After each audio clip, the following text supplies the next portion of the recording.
Welcome back, everybody. We've got a lot to do in this video, and what I really quickly want to do is just go over where we left off last time.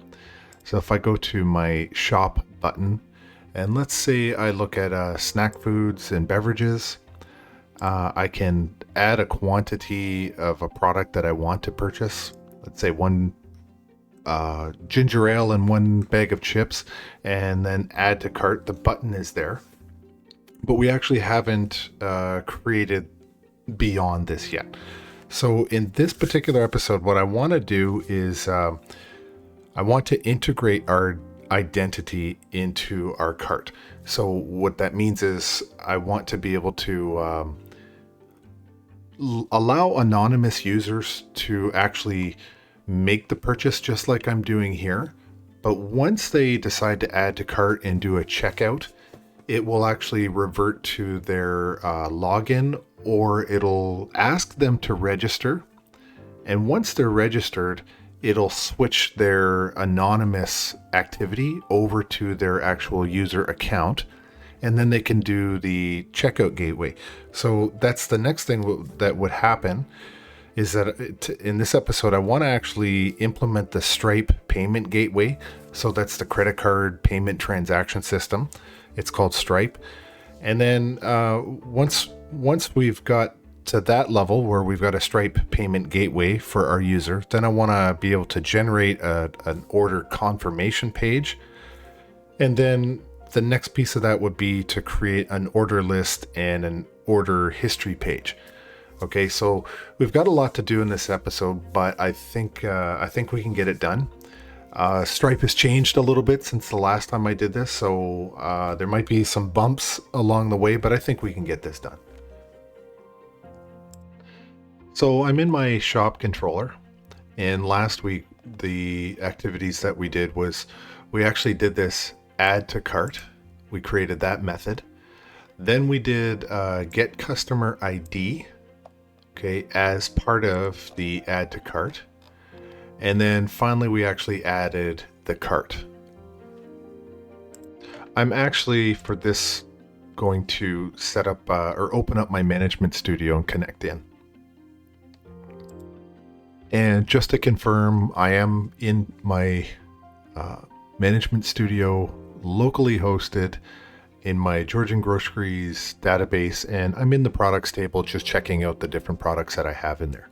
Just trying to confirm what I have, and that I'm actually am in fact connected.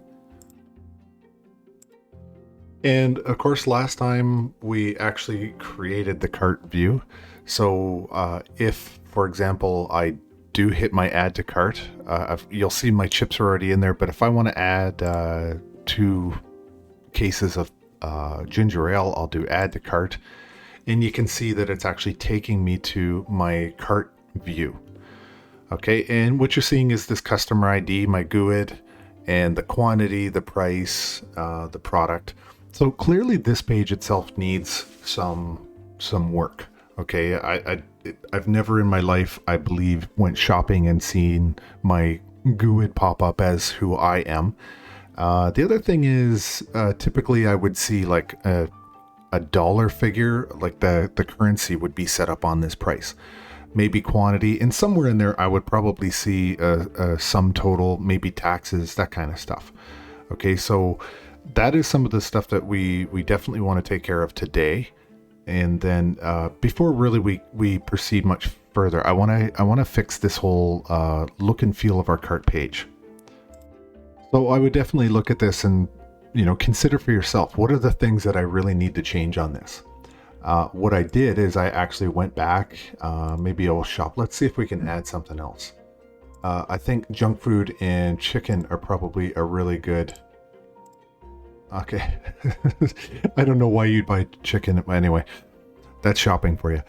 So, if you look at this, there's a lot of things that we do need to go in there and change. So take a second, think about it. What would you do? Because I'm going to actually go ahead and change this page too. So just, really quickly looking at this, I really don't think we need this date created column. I certainly don't think that the customer each time needs to see their GUID. And so I'm not even sure that we would really need a customer ID, okay, because they don't need to know who they are when they're the one adding stuff to the shopping cart. They know it's them. They know who they are. Definitely we need this quantity. We need the price, but we need the currency to be displayed on here. I would say with the product, not only would we want to see the name of the product, but maybe we're going to add the thumbnail of what we would expect to see the product as. Okay, and then really when I look at this edit details and delete, I'm not so sure that needs to be in there either. And then maybe a couple of buttons, something like continue shopping or proceed to checkout or something like that. So this page clearly needs a lot of work. So I'm going to make some of my edits now in my cart view. So I'm in my where is it, views? Sorry, I've got it minimized. Let me just close some of this to get some more space on my screen. Okay, I'm in my views here, shop, cart. Okay, and you can see that's where we are. So I'm in my view for the actual cart, which is what we were just looking at in here. That's where I am. So first off, I'm going to change this line 4 to your cart, and the same thing here, your cart. I certainly don't need this here, this create new. I don't need that because that's not where we're actually making our shopping cart from. I'm going to continue that theme that we've used throughout in terms of our table. And this is going to be table, let's see if it's in here, dash striped. There it is. And I'm going to add table dash hover. Okay. And I'm going to save that. I'm going to get rid of date created and customer ID. I'm going to get rid of those. Okay, and move that up a little bit. Okay. I'm also going to move the product to be first in the row. Okay, so these are just the headings that I'm dealing with. So when we go to the site, if you look at these, this is just what I'm dealing with here, right? So I'm going to move this product heading, this one over here, all the way over to the far left of the screen. So I can highlight that, select my Alt button, and then just use my up arrow to move that up. Okay, and I'm going to hit save. So like I did say, I wanted to have a photo in there, but I'm not going to put a heading to say that, hey, this is a photo. So what I'm going to actually do is just do this. And by creating that blank table heading tag, it's just going to give me that spot, but I'm not going to put a label on it, but it's just going to give me that blank spot to use it when I'm ready to add the photo to that position. Same thing now down below in my loop. Okay, so I don't need this date created. I don't need my customer ID. And I'm going to take my product description and I'm going to do Alt, move that to the top because it has to be in alignment with my actual headings. Okay. Let's also get rid of the links, the edit, and the details, and I'm going to keep delete, okay, in case the customer actually wants to delete that. Okay, that one I'm going to keep. So in this part right after my product description, what I actually want to do, I'm going to give myself some space. Now I could type this out, but what I'm going to actually do is go over to my details view, right? That we used, I don't remember, but what I want to do is I'm just going to basically copy and paste and edit this, okay, because I know that it actually works, but instead of it being model, what I'm going to do is this. So this is in my details, and I'm going to select this whole chunk there, because what this is saying is that if my photo is null, then just put this thumbnail. If it's not null, if I actually do have a photo populated for that product, then go ahead and put the product in there. Now, I don't need this particular line here, but I'm going to take it all and just do some editing on the other side. So I'm going to copy this, go back to here, and I'm going to dump that in place. But now keep something in mind. Let me delete this line. I'm not dealing with my photo, or sorry, my model right now. What I'm dealing with is my product. Okay, so it should be product photo, and this will be, let me see, this will be also product. Oops. Okay, totally screwed up that typing. I'll just do an, yeah. Okay.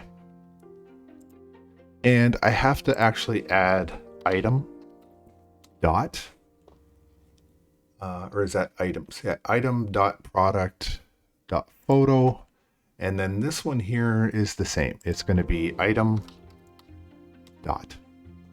Okay, and that should clear that error. Good.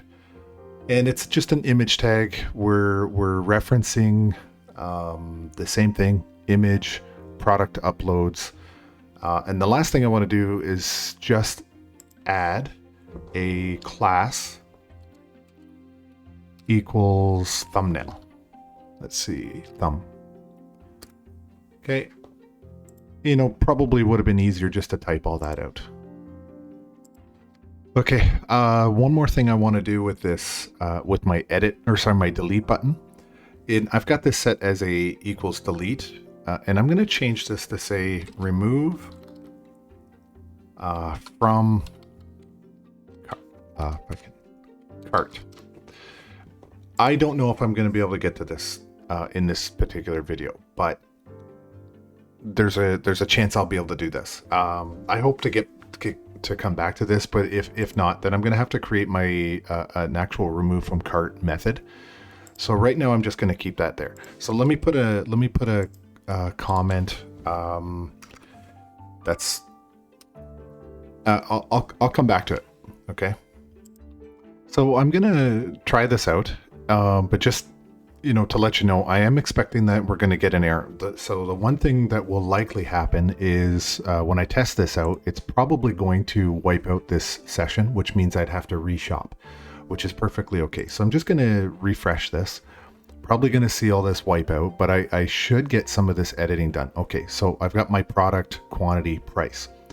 Now, if I want to do, if I want to repopulate that, let's say 1 bag of chips, add to cart, I'm going to get this error, which I was expecting to get this error. And the reason is I'm going to have to go back to my shop controller, and I've got to do a little bit of tweaking inside the shop controller. Okay. So remember what the relationship is. Okay. Product is the parent, cart is the child. So that relationship there is just off a little bit. So we really have to go in and fix that. And that's probably going to be on somewhere in this line, this 106. So we got to do some tweaking in here. So product is the parent, the cart is the child. Okay, so we can have one cart with many products. Okay, so that's important to understand. So right now we're not actually getting access to our parent objects. Okay, so that's something that we have to tweak here. What we're just dealing with is the actual cart. So we have to be able to actually access or reference the product. So I need to create a Lambda function to include the parent product in the cart. Now that's a mouthful for sure. So let's look at that in the code. So what I'm going to do is it's right in front of the where clause. Okay, so go to right in front of there. So between cart and the period there. And what I'm going to do is I'm going to type in include. Okay, let's see. There's a period here, right there. Now this is going to complain because I have to do a reference to the entity framework. And this is just going to be Lambda again. So C with your Lambda, not Okay, you got to be careful with this, with the IntelliSense. It may end up picking some stuff up that you don't want it to do. Okay, so C, and that's going to be C dot product. Okay, and that should be it. Okay, so you're seeing that I'm getting this complaint, show potential fix, and it wants to include this entity framework core. And so I'm going to definitely go ahead and do that, and it should clear that up. So it helps if you actually spell things correctly, which is a consistent theme that I've had throughout every one of my videos I've ever done in programming. So let's go ahead and save this, but before I go away from the page, I put this little comment there. It says add the include lambda to have our query include the parent product, I'll put S products, into our cart. Okay, and I'm going to hit save. Let's go back out, refresh this, see what happens. I probably have to go back and do some, I actually do some shopping. So I'll go buy us some ginger ale and some chips. Add to cart. Okay, I'll go shop again. Do one more of these. Add to cart. And so you can see that I've got these, but they appear to be completely in the wrong spot. Okay, so I have to go back into my code and figure out where did I go wrong in here, which was I actually put it in the wrong spot. Okay, so let's go figure out where it actually belongs. So it's actually in the right spot. The only issue that I had here is that I didn't actually put it in a tag. Okay, so let me take this and, oops, that's odd. Okay, I have to break those up. And this belongs down here. Okay, so Control KD changes all my formatting. Save that, and let's go back out and do a refresh. And hopefully my pop and chips go to where they belong. I guess I have to go and shop again. Add to cart. Good, that worked. Okay, get some chips. Good, that worked. Let's get something else. Let's go get some veggies to stop my guilt. Okay, so there. They're all in the line. And you can see also that we've got the stripe and we've got the hover, so that you know which line that you're on. Now, next thing I do want to do is deal with the formatting of this price. Okay, we need to put it into a currency. So a couple things I want to do while I'm here is I do want to deal with the formatting of the currency. I also want to deal with the alignment of this stuff here. Okay, so because it's far left aligned, it should be more right aligned. And then the next thing I want to do is these product descriptions. I want to actually be able to link to that so you can go and look at the details of this one more time to make a decision. If just in case you want to abandon that that product, you can go back in, have a look at that in more detail. So if I go back into my cart HTML, I think what I'll do is right here from my quantity, I'm gonna add this class. And it's going to say text right. Let's see, text right. And I'm actually going to add this, copy that, and I'm going to put it in my price as well. Okay, and save that. And let's go have a look.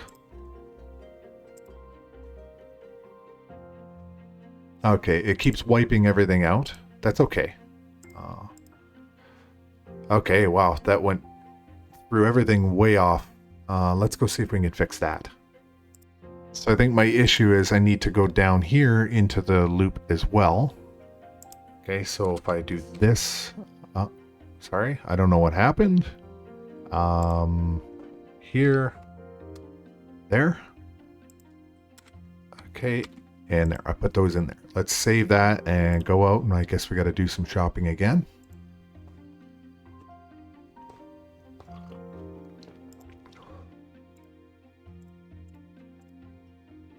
Wow, that's pretty ugly.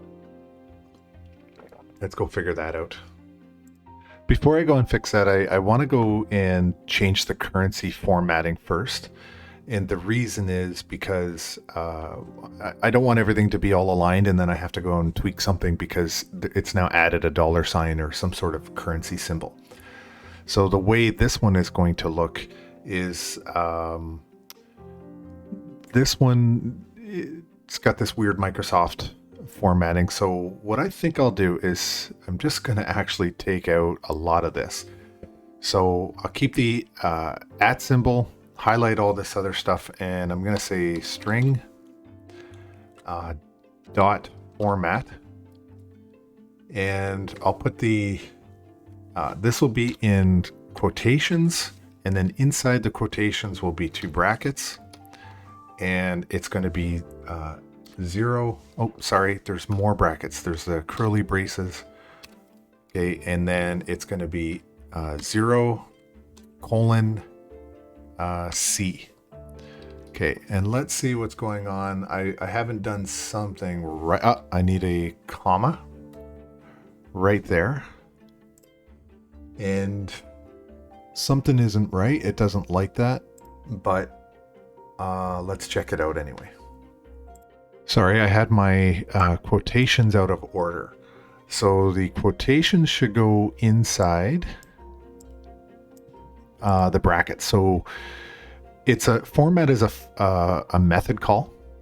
So you should have the brackets, and then inside you've got quotations, curly braces, and then 0 colon, and then lowercase c.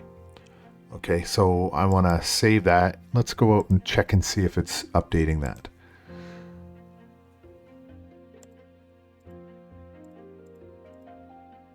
Okay, still got a problem.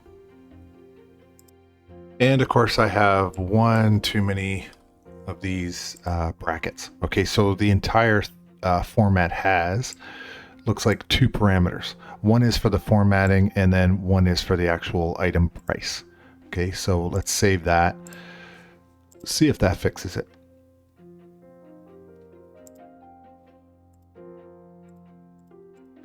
There we go.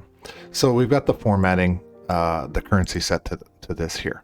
So another thing I want to do is actually, when I look at that view, I want this product detail to be an actual link to that product. Okay, so what I'm going to do is actually go into here and fix that.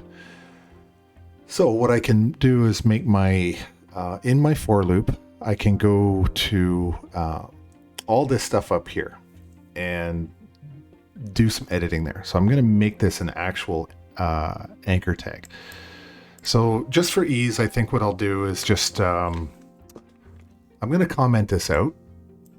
Okay, and with this, but right here, I'll do an A, and that's going to be ASP.controller. Okay, and this is going to be products, our products controller. Okay, and let's confirm, because it's been a while, products with an S, yeah. ASP.action.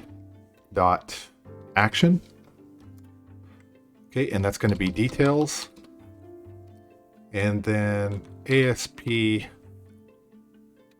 dash root, but it's not going to be just root. It's actually going to be dash ID. And then in the quotations, it's going to be at item dot product, and it should be product ID. Okay, and then we're going to close that tag, and then just beyond the tag, we're going to say item dot product, product,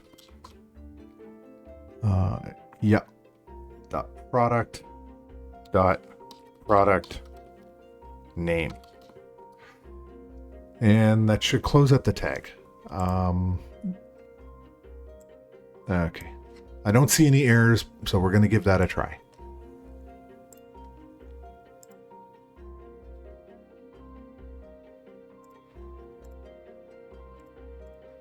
Okay, there it is. So that's ugly. We got to fix that, but you can see it says item.product.product name. I click on it, it takes me to here. And I'm almost sure it's because I missed the at symbol right here. At in front of our item.product.product name. So since I'm already in the details, I'm just going to do a 1. Okay, and I'm still getting the same issue. I got to figure that out. Why don't I just, let me try it from a different direction. Shop here, add to cart. Okay, I'm still getting it. So for some reason I wrote product name here. It should actually just be name. Okay, so the at symbol item.product.name, and if I go out and I test it, I've already populated it for you, and then I select this, and then if I go back, I get what I was looking for. So that's good. To be honest, once I see it in this view, I'm not too concerned now about the justification in here, like the formatting that we did with this right-hand text. I'm not actually too worried about that right now.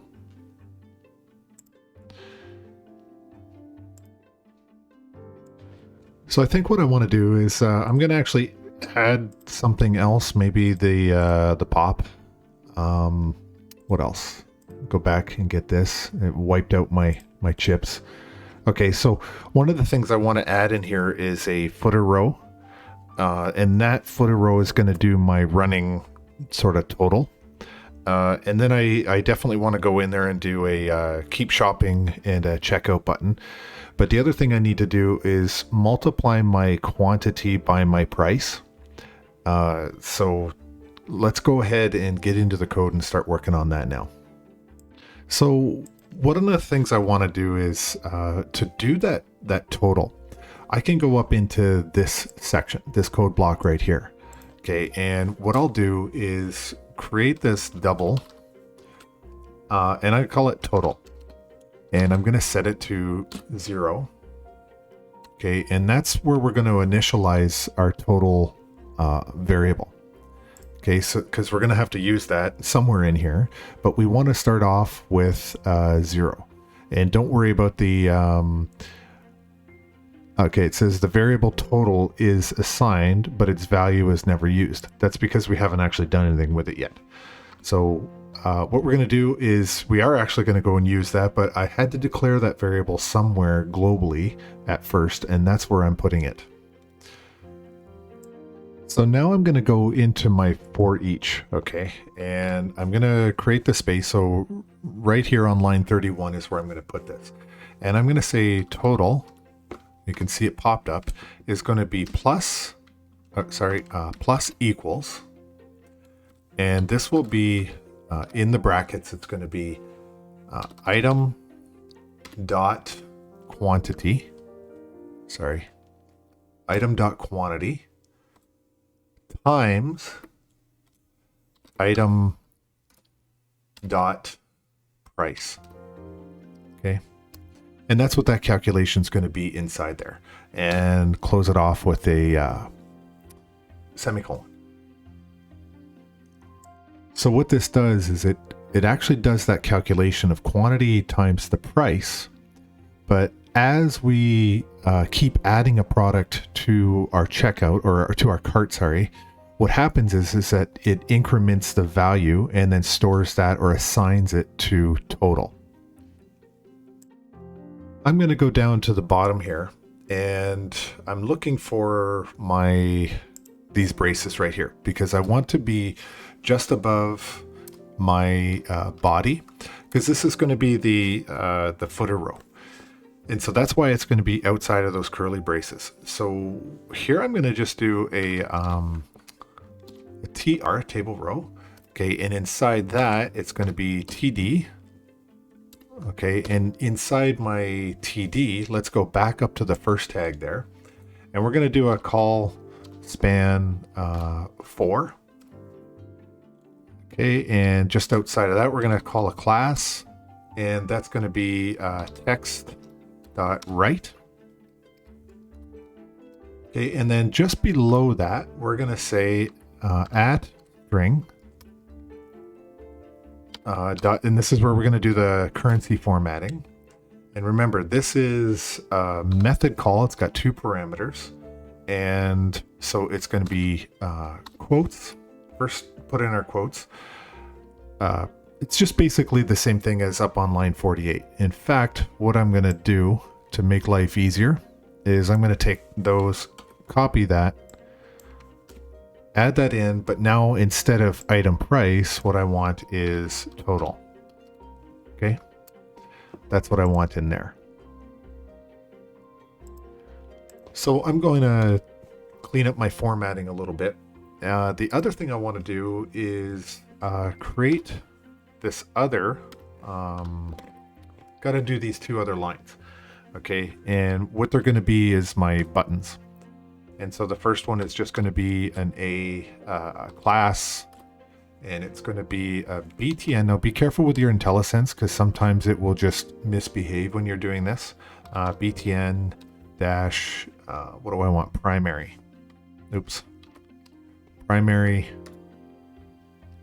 And then ASP.action. And this one's going to be called index. Okay, so this is the one that's going to navigate us back to this, where we're just going to keep shopping. Okay, so that's what that one's going to do. And then we've got another one down here that is our second button, which is going to be, this was going to be BTN. Oh, see, got to be careful. BTN.primary. And this action is going to be to send us to the checkout. ASP.action checkout. Okay, and close that off, and it'll say checkout. Okay, and save that. So clearly I don't have a checkout view yet, which is probably the next thing that we're going to go ahead and do. But let's go and test this out anyway. Let's see if I'm probably going to have to repopulate this, which is fine. I hope not. Okay, so we've got a couple of things going on here. Definitely we've got our buttons, we've got our checkout, our product. So this is our cart. Let's go to keep shopping. Let's grab some more, get a couple bag of chips. Add to cart. Okay, so that worked. 3 times 4 is 12. That's good. How much is plus 7? Add to cart. Perfect. We're at 19. So we know our math is working. Our calculations are all working. Let's see if I can go get something at least semi-nutritious. Okay, so that should be $22. Good. All right, so we know that that's all working and it's starting to populate downwards. The buttons are all working. Clearly I don't have a checkout, so if I click that, I get this reload problem, okay, because I haven't done that. So I think what we should do is probably get in there and start working on our checkout. I want to move on and start working on this checkout because as you can see, there's no view. And so what we're going to have to do is go to our controller again and create our checkout methods. Okay, so it's going to look similar, but it's actually going to be in 2 parts. There's a get, and that's going to display a form and return our view. But the second one is going to be our post, which is going to actually submit our form. Okay, so let's go back into Visual Studio and go to our controllers. Okay. So I'm going to go just below our cart method, and we're going to call this one, so this is just going to be shop, and then checkout. Okay. Kills me. Okay, shop, checkout, and this will be public. IA action result, and it's going to be called check out. Okay. And of course we put in our brackets. So let me move that down. Obviously we get the error because we don't have a return statement. So if we return view, that error should go away. Okay, and a semicolon. Okay, so let's give ourselves some room to go in here and work on this. This is a very important step here. And I want to go back to here, and I want to highlight the fact that I'm not actually logged in, I'm not registered. Okay, so what you see is I've populated a shopping cart because I've given anonymous users the ability to go in and actually shop. That's the wrinkle here. So what I want to be able to do is say, okay, now that you want to check out, if you checked out, first you're going to have to either register or log in. And this is where we're going to check for that customer status. Because we want them to be able to shop anonymously. But when they do check out, then we are going to need some sort of an account from them. Okay, and this is actually where we're going to do all that. So one easy way to do this is actually to add our decorator. Okay, so this is going to be authorize. It doesn't give me... Okay, and what's going to happen is I put in the authorize, but it needs the reference. So show potential fix, and I want to use that reference. Okay, so let's go to the very top, and it's right here on line 10. Okay. So that's the first thing that we're going to do. And that's pretty convenient, I think, to just be able to throw in that decorator, and then it's delineating the difference between an anonymous user and an actual login or registered user now. I'd like to take a minute now and go over to our models and to our orders table. Okay, so if you look at our orders table, look at all the different things that I have in there. And this is posted on GitHub anyway, but right now what we have is our order class. So I've got my order ID, order date, customer ID, first name, last name, address, city, province, postal code, phone, email, total. And then I've got this child reference here that is public list order detail, order details.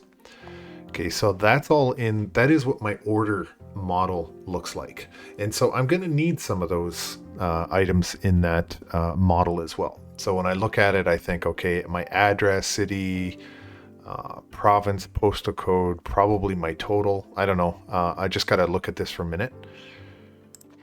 Right, so definitely I do want my total. There's a lot of those items in there because what I now want to do, that because I already have my order model and I'm trying to deal with my view, what I want to do now is go and do some scaffolding based on what my order is going to look like, or sorry, my order model looks like. So here what I'm going to do is I'm going to go to my views, and in shop I'm going to right click and say add a view. Okay, and I want my razor view because I want to do scaffolding. I don't want it to be empty. I want to be using my razor view. I'm going to select add. In here, my view is going to actually be called checkout. I could have probably done like a camel case, but it's checkout is going to be checkout, one word, lowercase. So technically I'm doing this properly. And in here with my template, what I want to do is actually do a create. So remember what's going on here. As soon as we hit that button, we're actually going to instantiate that view. So what I want is to create template. Now, if you look at the model class, the reason I went and looked at my orders is because now I want to go to my order model, okay? Because that's got the information in it that I want. And just to confirm, my application DB context is georgiangroceries.data.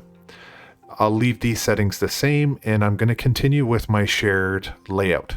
Okay, so I'll click the add button.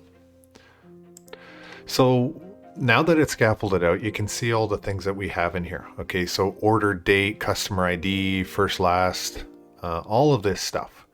Okay, and all of this is inside a form, right? So if we go back out and we check this out, what I'm going to do is hit the checkout button, see what happens. I don't imagine it's going to, okay, so this is what I was hoping it was going to do. Remember when I did that, when I had this page here, I am not currently logged in, but because in our cart, in our controller right above, I put the authorize to force the user to, when they want to check out, now they have to either register or log in. Okay, so if I do the checkout now and I'm an anonymous user, I do this, now I have to log in. So I'm just going to do customer. And I'm pretty sure this was this. I should be logged in. And now you're seeing I'm logged in and I've got all this stuff on my screen. But I'm not going to need all of this stuff here. And yeah, it's good, but it's not entirely complete. Okay, so there's still some things that we have to go in and work on. There's a lot of stuff on here that I really don't need. I don't need order date. I don't need customer ID. Maybe I'm not even sure I need total on this one yet. But let me just go in and let's go back to that checkout view. And right off the bat, I'm going to just get rid of this here. So I don't need my I don't need an order date, so I can delete that. I don't need a customer ID. I can delete that. Let's see. Do I want to make any other changes right now? Not really sure yet. Definitely I do not want total because I don't want the users typing in their own total. I'm going to get rid of back to list at the bottom. At the very top, I'm going to get rid of this H4 tag. Okay, don't need it. And I'm going to hit save. I want to also modify my address. And instead of this input being like this for the address, what I actually want to do is change it to a text area. Okay, and text areas actually need another closing tag. Let's see if it'll give it to me. Maybe not. Text should be. Right, and I need to take that out of there. Okay, because I'm closing that tag off with the text area. Next thing I'm going to actually do, because if you look at the page here, it says this postal code. It doesn't have a space between postal and code.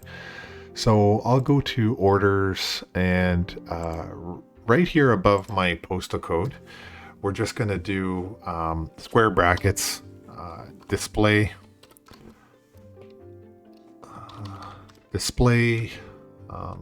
and round brackets, I guess, name equals, no, not name of. Okay, I was afraid that was going to do something. Name equals, and then bracket or quotations, just do postal code.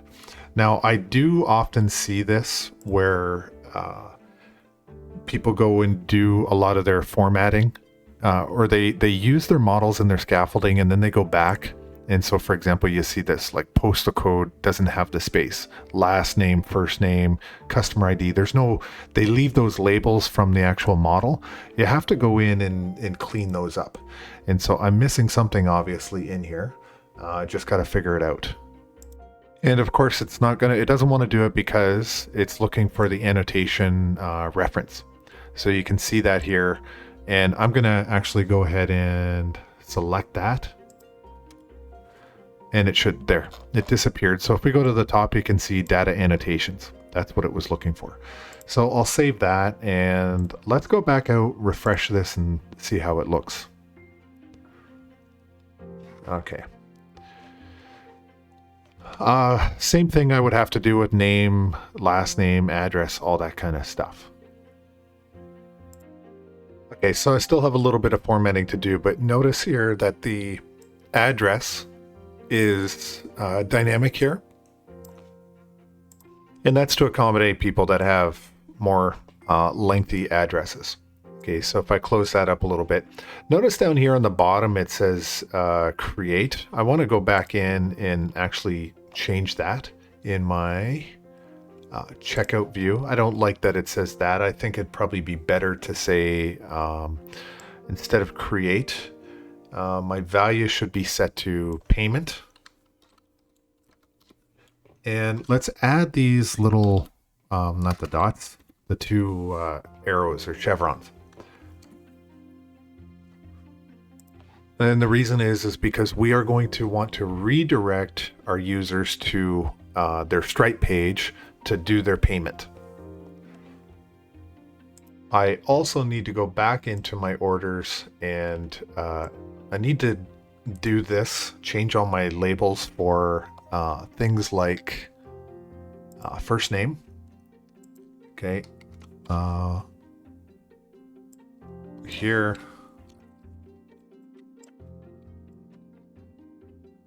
Okay. Another thing that I want to do is to actually go in and make a lot of these fields required. Okay, so for example, address. Address should be a required field. Okay, so the place that I want to put that in is right here, let's say on line 27 for my address, for my form control. Right after that, I want to say required. Okay, just going to type that in right there. And where else do I want to put this? Anywhere where I want it to be required, I'm going to put that in the form control. So city, definitely. Province, probably. In all honesty, I think most of this is going to get you pretty close to your house with the postal code. And that's the whole point of a postal code, right? Do I want to do anything else? No, I'll just keep the required for these ones here. Oftentimes people would do email. I think I'll put it in the email as well. Do I want to put it in the phone number? Why not? This is going to be a nightmare to test. So I'm actually going to take it out because I don't feel like typing in the phone number 20 times, and I don't feel like doing it for the email as well. So I'm going to save that. A couple of more editing things that I do want to change. I think I've decided I am not going to ask for their email. I'll tell you why, because it's a little bit of a dissatisfier when somebody logs in with their email address and then they're asked again for their email address. It's like the system actually should know once I'm logged in already, that should be the one that I want to go with.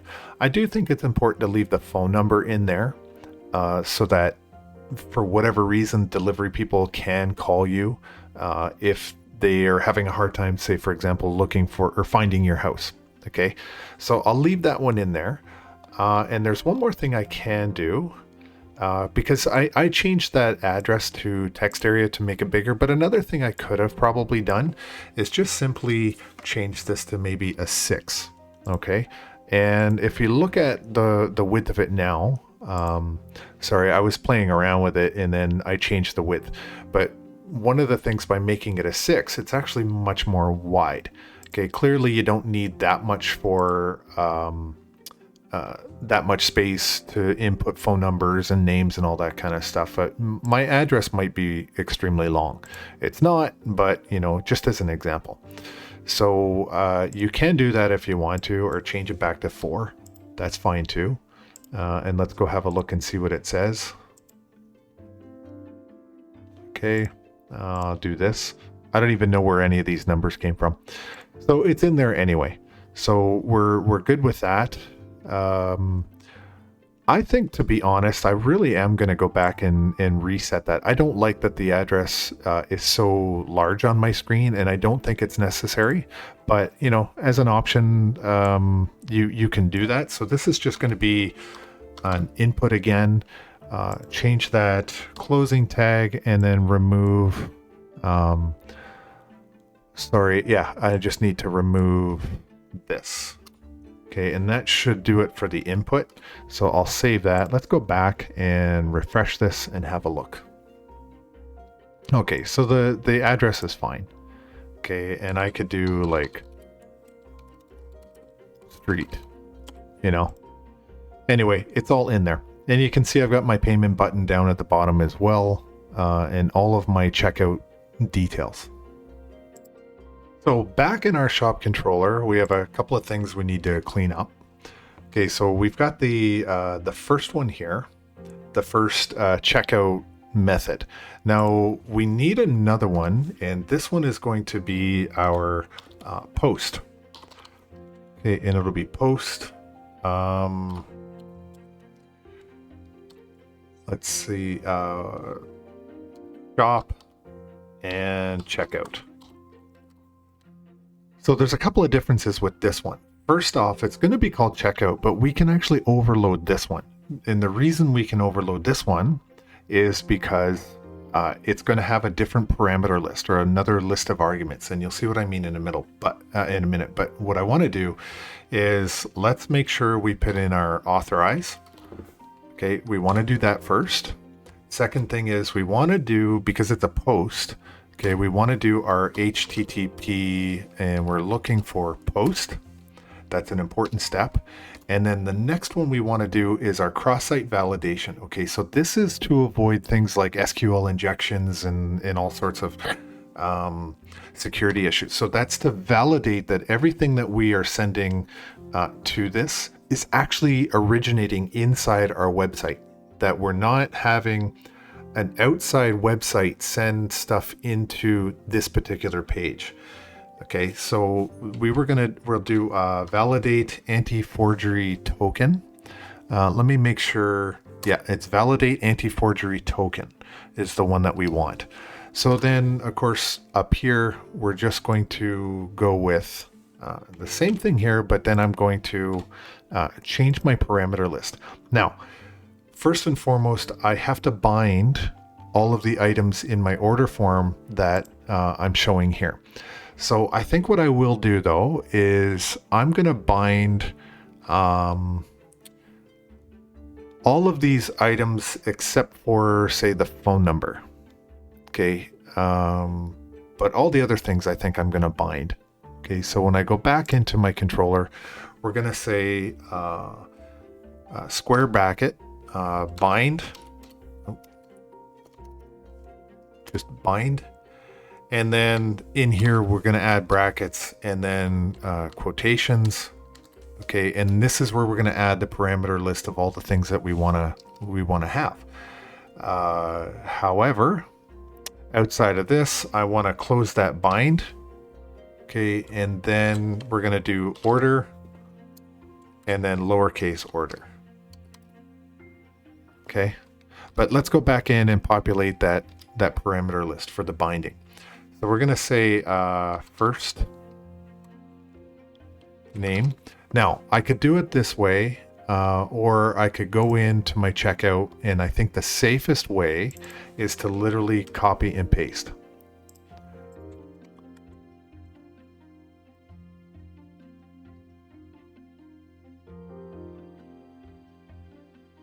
Okay, so I put the whole parameter list in there. Obviously, I'm getting the error because it's expecting a return value. So that's one issue there, but let's not forget that we also have some other things that we're trying to populate from. So for example, we need our customer ID, our order ID, and our total. So those items have to also be populated inside this page. Okay, so if we go back to the shop controller, so I added in this little comment here. We have to populate automatically the 3 order properties that we need.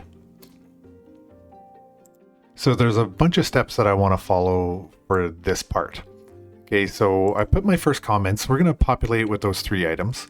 And then I want to do, we're going to call this calculate order total based on the current cart. Okay, so that's another step that I want to do. And then what I also need to do down here is at the final end, when we do all this stuff, because there's going to be a lot of calculation in that piece, it's not too bad, but we're going to redirect to payment page. And of course, I haven't built the payment page yet. Okay, so let's give ourselves a little bit of room here. And so I have to, think about what are the things that I want to do. So I want, first off, I want order dot order date. So if I have it in here, okay, order date, that's what I want right away. And I'm going to just set that to date time dot now. Okay, and I'll set that. And then the next thing I want is my order dot customer ID, because I want to know who my customer is. And the way that I'm going to identify who my customer is going to be based on their email. Now, it's not going to just say, hey, email. It's going to be very similar to what we did a while ago when we actually have our login and we display this right here. So I'm going to take that same thing, and that's going to be just denoted as user dot, I think it's identity. Yeah, user dot identity dot name. Okay, so that's all that's going to be for that one there. So now we want to get in and do the calculations. So what I need to do is make a couple of variables first.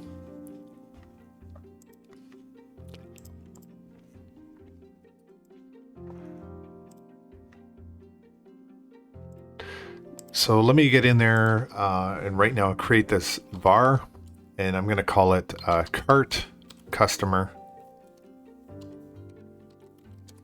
Cart customer, and this is going to be http context dot session dot get a string, and in here it's going to be customer ID. Okay, semicolon, and then the next thing, the reason I needed that cart customer is because I can't put it into the next line that I want to do. So this one's going to be cart items. Okay,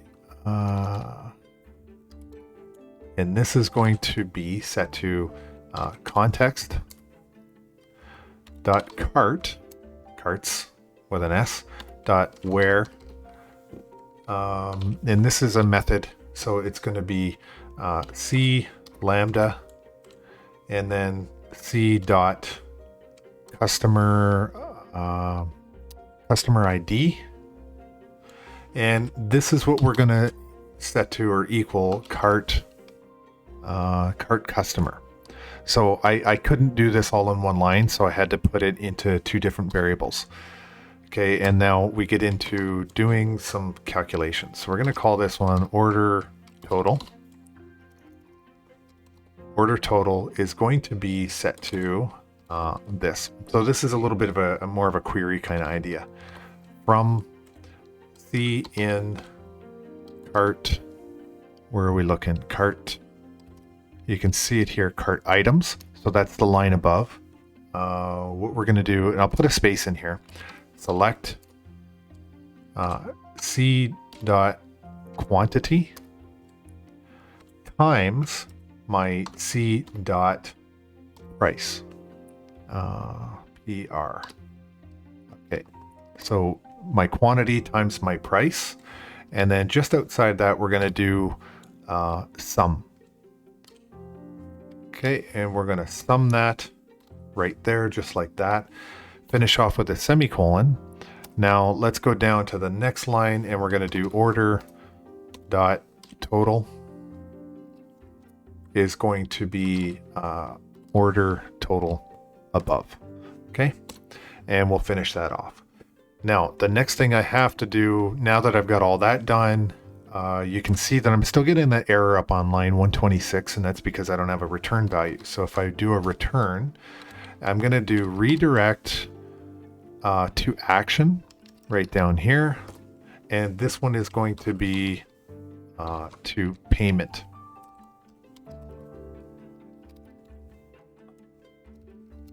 Okay, and that should be in a quotes actually. Okay, and I haven't created the payment yet.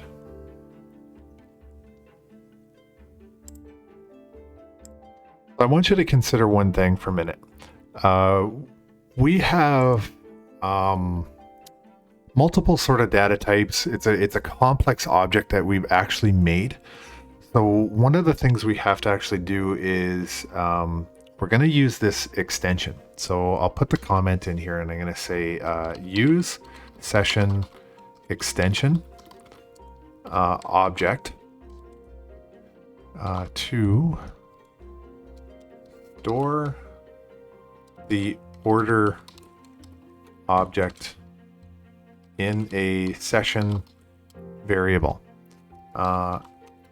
And I recognize that it may not make sense to you, but just think about all the different data types that we're trying to do. We're kind of trying to create this object here with different data types associated with that. So now we need this this session extension because we can't make this complex object in the way that we've been trying to.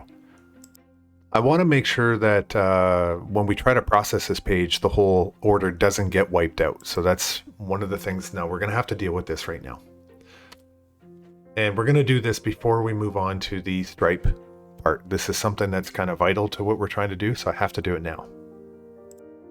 So there's an article on the internet here. It's this talking.net, and it's /store complex objects in an ASP course session. Okay, so if you're following along, just I would encourage you to go and find this and read it, because it talks about these two objects that we need to set. So there's this set object and this get object method that we have to deal with. And if you want to really understand more about what I'm trying to do, then go ahead and read this article and it'll become more clear to you what I need to do. But we're going to have to do this for this next step that we're trying to do. So what it's going to actually do is it does involve using JSON, okay, in serializing and deserializing so that it can be converted in read from JSON. So you can see this line right here. It says JSON convert.serialize object and JSON convert.deserialize object. Okay, so this is an important piece that we really have to do. So please, I do encourage you to go in and read this and try to understand what's really going on here. I'm just going to show the implementation of how this works. The way I'm going to do this is I'm going to go to here in my Georgian groceries right at the top of my file, and I'm going to do right click on it, add, and I'm going to look for class down at the bottom. And I'm going to call this session extensions. Okay, so session extension.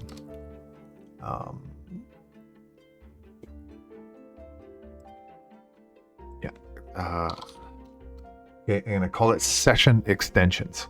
And then I'm going to do add. Okay, and you can see that it generates this session extension class for me. And you can see it opens up here, but it's located down here in the directory at the bottom, just above startup.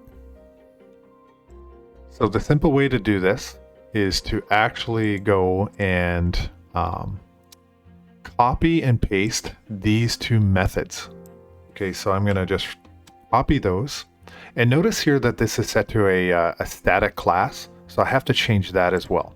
So public static. Okay, and then inside here, I'm just going to paste what I got right from the article.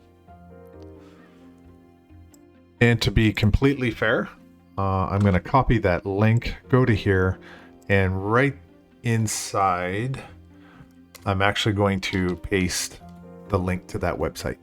Okay, and that's source code or from. Okay, because fair is fair. Okay, so static, what does that mean when I change this to a static class? What it means is that this class does not have to have a constructor to instantiate an object from this particular class. Okay, so that's the difference. A normal class, you would be calling, or it would have somehow some form of a constructor to instantiate an object in here. But in this case, it does not. If you look, I'm still getting these, I am getting these two errors. And so let's see the potential fixes. All I need to do is add 2 references up here. So if I go to potential fixes, I want this one here, this using newtonsoft.json. Okay, and that adds it to the top. And then the other one that I want, what's it going to say? Show potential fixes. I want microsoft.aspcore.http. Okay, and you see that they both populated at the very top here and the errors went away. So what's interesting to note is that this is a public class. Okay, and we don't need to instantiate anything now, but what we can do is just call the set object and the get object from other locations within our application. It's literally just a public library that we can call some methods from. Now notice in the set object, what it's going to do is look for a key, and then we can basically pass in this value. So let's go back to our shop controller, and where we had the comment. Now what we can do is we can call those session objects, session extension, sorry, and this is an S. Okay, so the way we're going to do this is http context.session, and it's going to now be, and I want you to notice that we now have this set object. Okay, so we didn't have this set object before we created the sessions extension.cs file. So, and you notice here, it's looking for a string key and a value. Okay, so that's the one that we want to select. And in there, what we're going to do is we're going to pass, first parameter is going to be order. Okay, order. And then the second one is going to be the lowercase order. Okay, and semicolon. So there, we've got that piece done. So now after the customer makes a payment, then we're going to have to go and do the get. Okay, so that's an important thing. Right now, this is, we're setting, we go through payment, and then now we're going to, after that, go into retrieving it or getting it. So speaking of payment, now the next thing that we're going to actually need to do is go to our Stripe payment gateway. So I think what I can do is let's open up that particular page and register, because you're going to actually need an account for this. So if I open that up, there's a good chance I've already got an account from the last time I did this. Let's see what I've got. Not a clue what my password might be. Anyway, I will put that in, but what you're going to need to follow along is you do need to go in and actually create an account. Okay, so it says create a Stripe account, but I think I probably already have one, so I'm going to just do a sign in. In your particular case, you're going to have to go in and actually create an account to do this if you're following along. Okay, so let me do the sign in. That's my name. I couldn't tell you what my password is. I'm going to have to go figure that out. Right now, I'm in the Stripe API references. And I've actually included it in my Blackboard shell as well, and it's API authentication. And I'm in the authentication part of this, and you can see over on the side it says authentication, and I'm in this article. And so what it's going to actually want is for me to do some package manager stuff. So what I need to do is go back to my Visual Studio, and I'm going to go into my package manager. Now, before I get back to that article or anything like that, what I need to do is do an install. So I'm in my package manager console, and I'm going to type in install, and this will be hyphen package stripe .net. Okay, so install package stripe.net. And type enter. And you can see that it's doing all these different installations. Okay, I want to go up here and notice that it's installing this newtonsoft.json, okay, which was something that we did in the previous article in this session extension section. So one thing I want you to notice that now over in our packages, we've got stripe.net. Okay, so that's the same one that's in here, which is 39.28.0, which is this one here. And I suppose another way we could have done that would have been through our tools, NuGet package manager, and then I think manage NuGet packages for solution, gone in here and looked for Stripe. Let's see what comes up in Stripe. Nothing comes up with Stripe. Okay, stripe.net. Oh, sorry. So this here, maybe that's one that comes up. Okay, either way, I noticed this here, and I've got all these updates that I need to do, so I'll clear that. And I don't like to have my stuff out of date, so I think what I'll do is I'm going to update those. I never like that to be, those packages to be out of date. And I just hope that this doesn't screw up anything that I've already actually completed. I think I'm safe there, although I did get some terrifying looking errors. I got a whole bunch of them, but they've since cleared themselves. So that's always a bonus. Okay, so I'm going to close this. And I want to go now into my my JSON. So I'm going to go in here, apps settings.json, and I hope you guessed kind of why I'm doing this. And it has everything to do with the fact that the last time when we did our Google stuff, this was the first place that we came into to start setting up the Google. So now we're going to do a little bit of work inside here too. So what's going to happen is Stripe is going to give us two keys. One is going to go into our HTML, and then the other key is going to go into our controller. Okay, so we're looking to populate with two different keys. And the key that goes into our controller is a secret key, and its job is to validate that we say or who we say we actually are.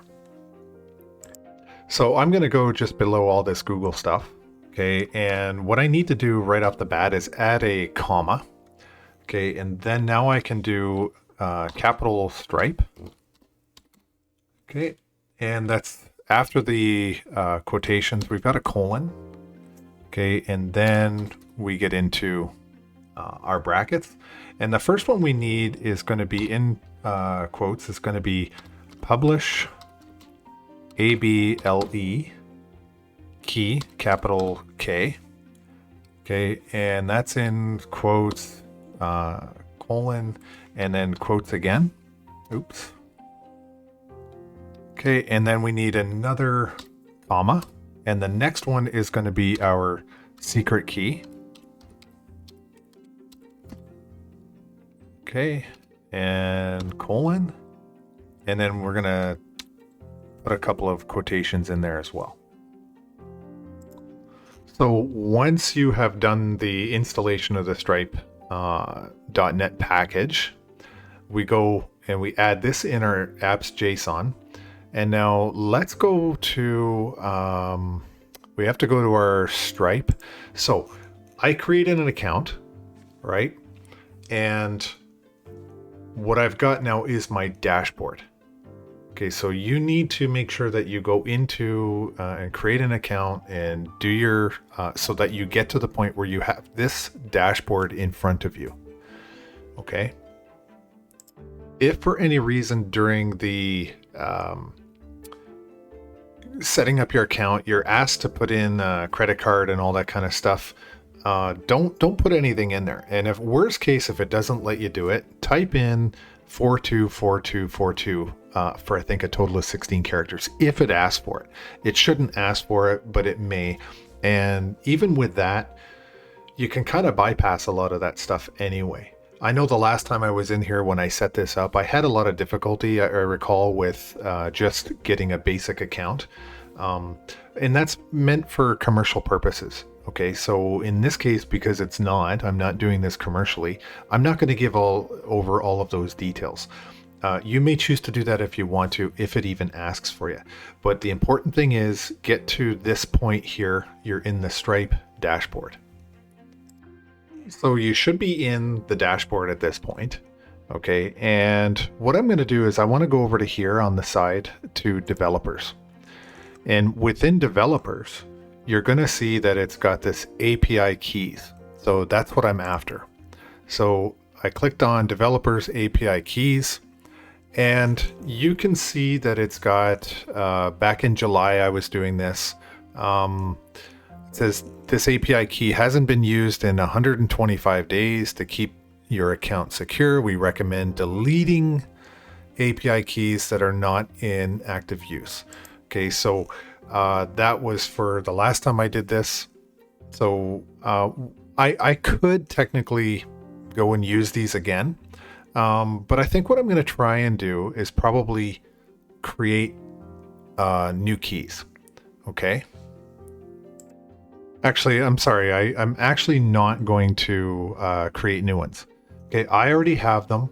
You should see a button over on the side that's going to ask you to create keys.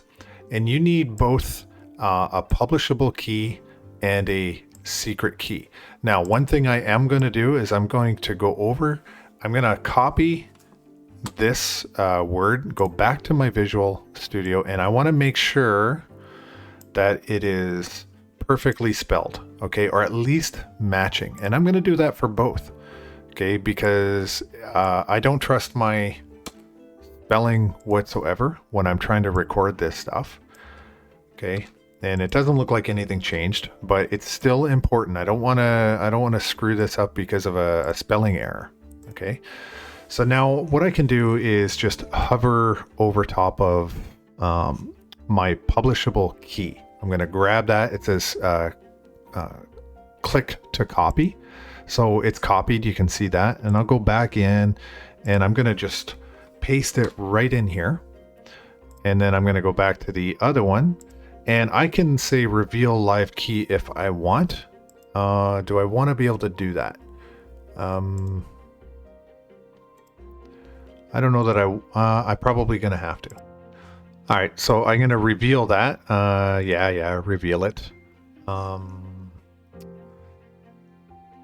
Copy to clipboard. And you'll see that this SK_live, that actually indicates that it's your secret key. All right, and I'm going to go back to here and I'm going to paste that in there. So I've got my publishable key for PK and SK for secret key. So if you look on this particular dashboard over here, we've got this view test data. So if I click on that, this is viewing test data. Okay, so we're going between the difference between actually viewing data that is going to be live, that's actually meant for an actual live website doing real payment transactions, and then testing. Okay, so this is just this big testing sandbox. Okay, so when I look at this, none of this is really changing for me. So if I go to here, you'll see it says live. Okay, so this is going to be test.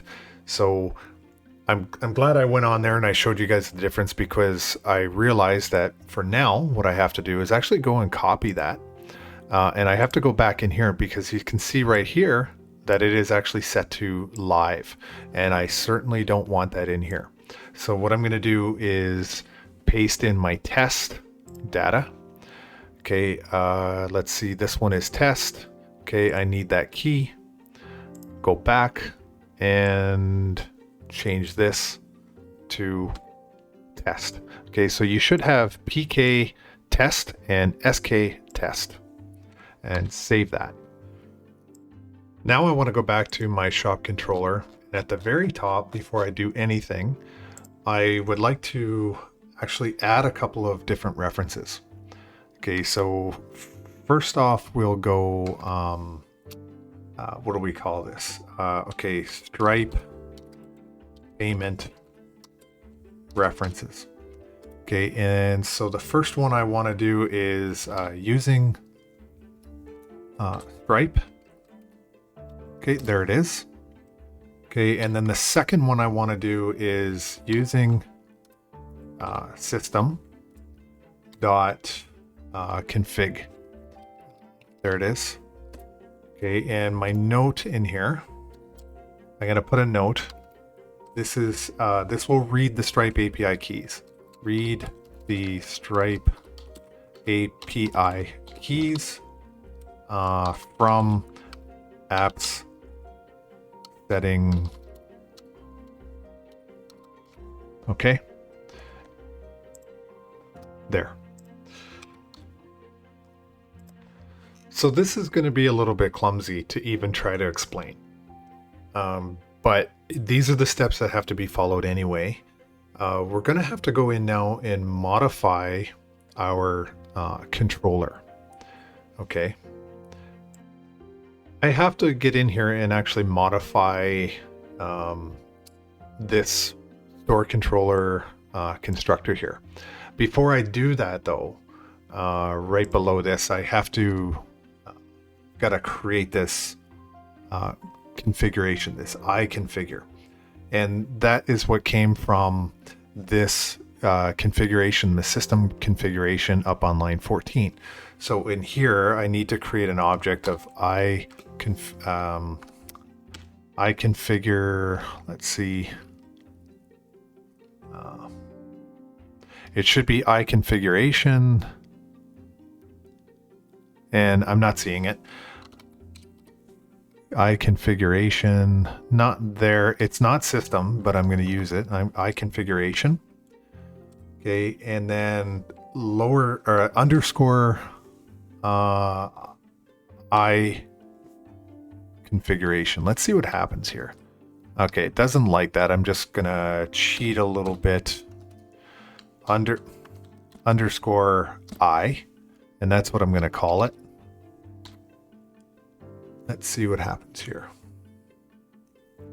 Okay, it doesn't like this. Show potential fix.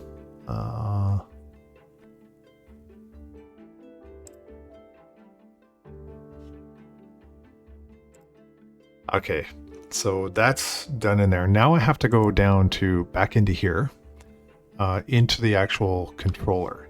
And what I'm going to do is iConfiguration underscore, sorry, iConfiguration will equal same thing, iConfiguration. Let me think about this for one more second. I don't. Yep, sorry, I got it right there.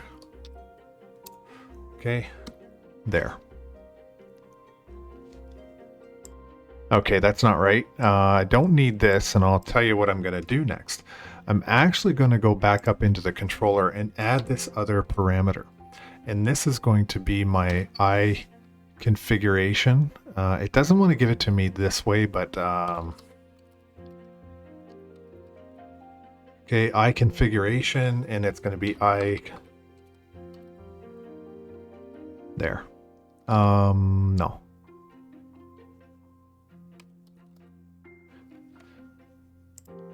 Okay, so this one here, copy, and this one have to match.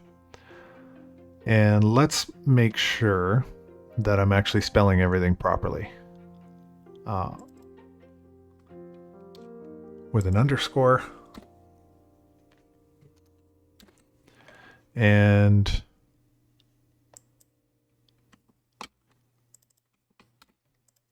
there, okay. Now it's getting really messed up. Okay, so I've got it all straightened out. I've got that reference using Microsoft.extensions.configuration. And we are iConfiguration and then lowercase I, but with the underscore configuration. Then we're passing that into our shop controller as a parameter. And then we're setting it in here. Now, you can see down the bottom, I've got this error. And I'm going to get to that error in a minute. But for now, if you look on that, it tells you to go down to line 133. And the error is right here. But we'll come back to that in a second. Now, the whole reason we have this configuration object is so that we can now go ahead and read our Stripe keys. Because without that configuration, we have no way to actually access our keys in our apps.json.setting, okay, or .json. If I were to try and run this, more than likely I would get an error, because there's another place that I also have to go and address, and that is actually in our startup file. Okay. So at this point, I'm going to go to startup, open that up, and I'm looking for services. Okay. This configure services. And the place that I want to go in my configure services, okay, is right down here, right after add session. So right in here. And I'm going to type in a comment that's going to be add config support for the shop controller. Now, so in here, what we have to do is actually add this singleton.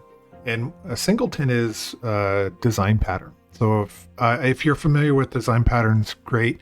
If not, just so you know, there's a lot of different design patterns out there.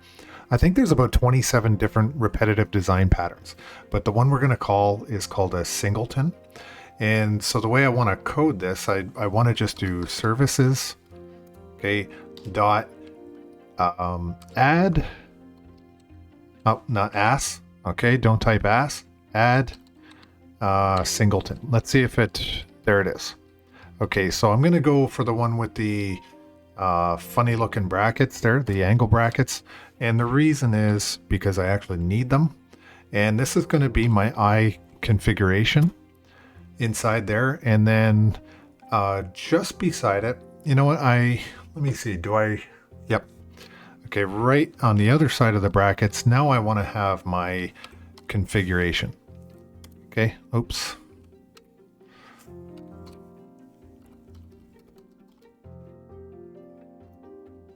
There. Okay, so I want to have that in there. So that's services.app singleton, I configuration, and configuration. So I'm going to get out of here and go back to my controller. Okay, and then down the bottom, we've got a lot of stuff going on in here. So I definitely want to do the next one, which is going to be our cart payment. Okay, and I don't forget I still have this error up here. Okay, and let's talk about that right now. Let's get that out of the way. So right now it's calling models. Okay, so let's see what it is that we're trying to do. So do we want to do models or Stripe order? Let's think about that for a minute. Now consider that we're going to have two different orders. Okay, one is going to be for our Stripe, and the other one is going to be part of our models. So what I have to do is, if I look at the potential fixes, what I actually want right now is models.order, and you can see right below it, it says stripe.order. In this particular case up top in the checkout, I want models.order. Very important.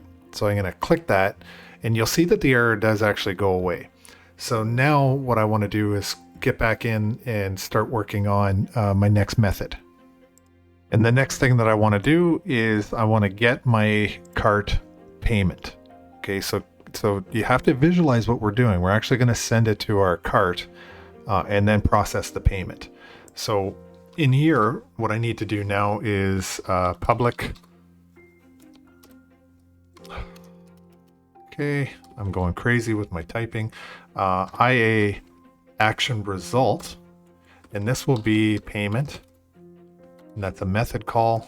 Clear that and do our brackets and return view.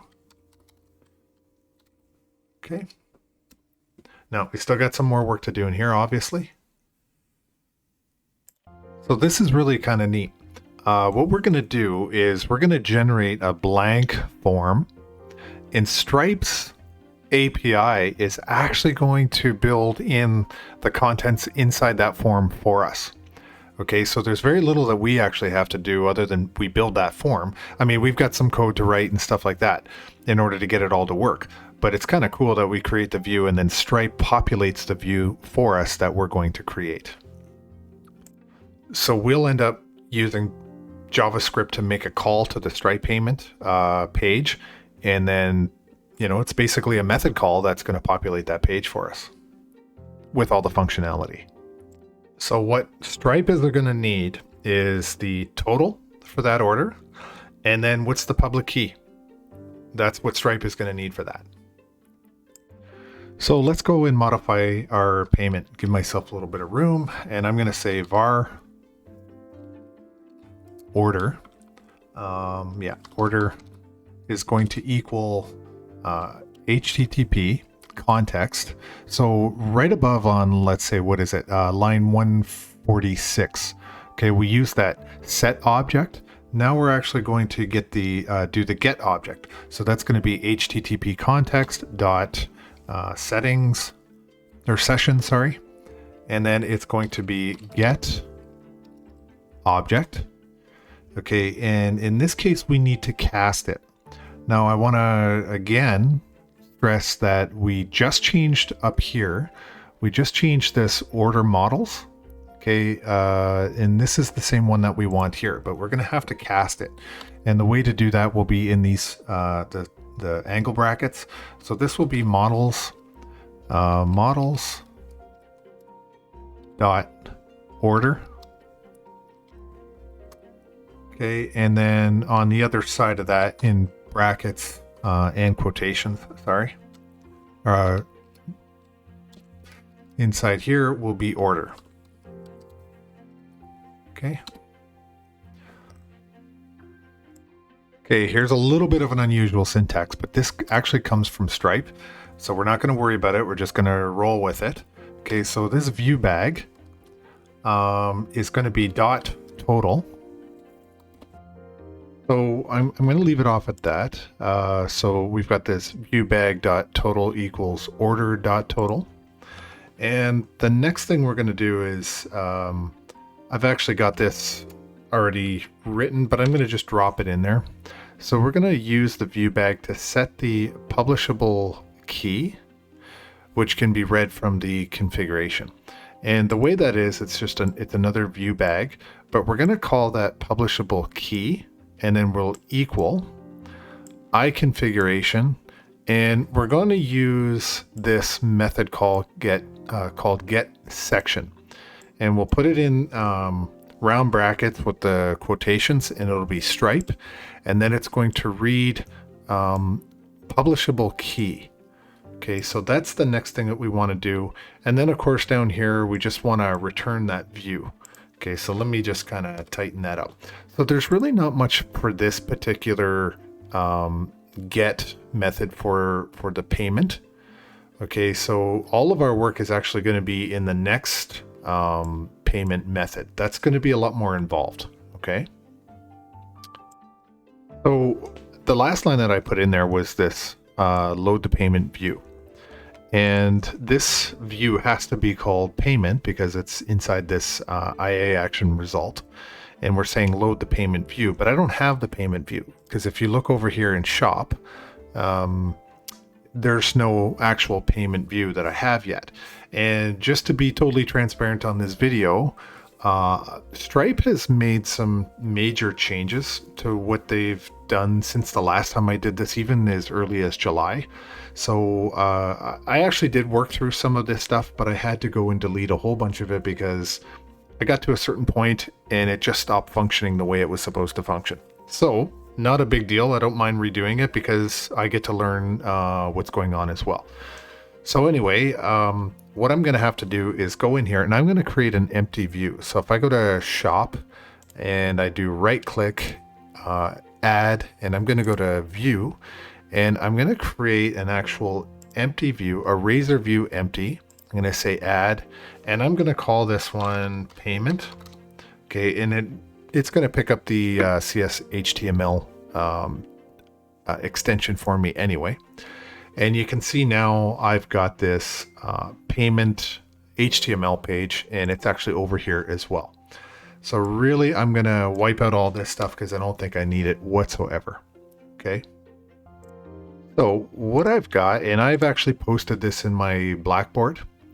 Okay, I've got this web page from Stripe, because what I want to do is, instead of actually going in here and doing all this, I actually want to go to Stripe themselves and say, okay, great, give me the code. So my front end, what I need is HTML. You can see right here. Okay, this first tab, my front end is going to be HTML, but my back end needs to be .NET. Okay, so match up your front end of HTML, and the back end is going to be .NET right here. Okay, and you can see that this stuff here starts to change as well.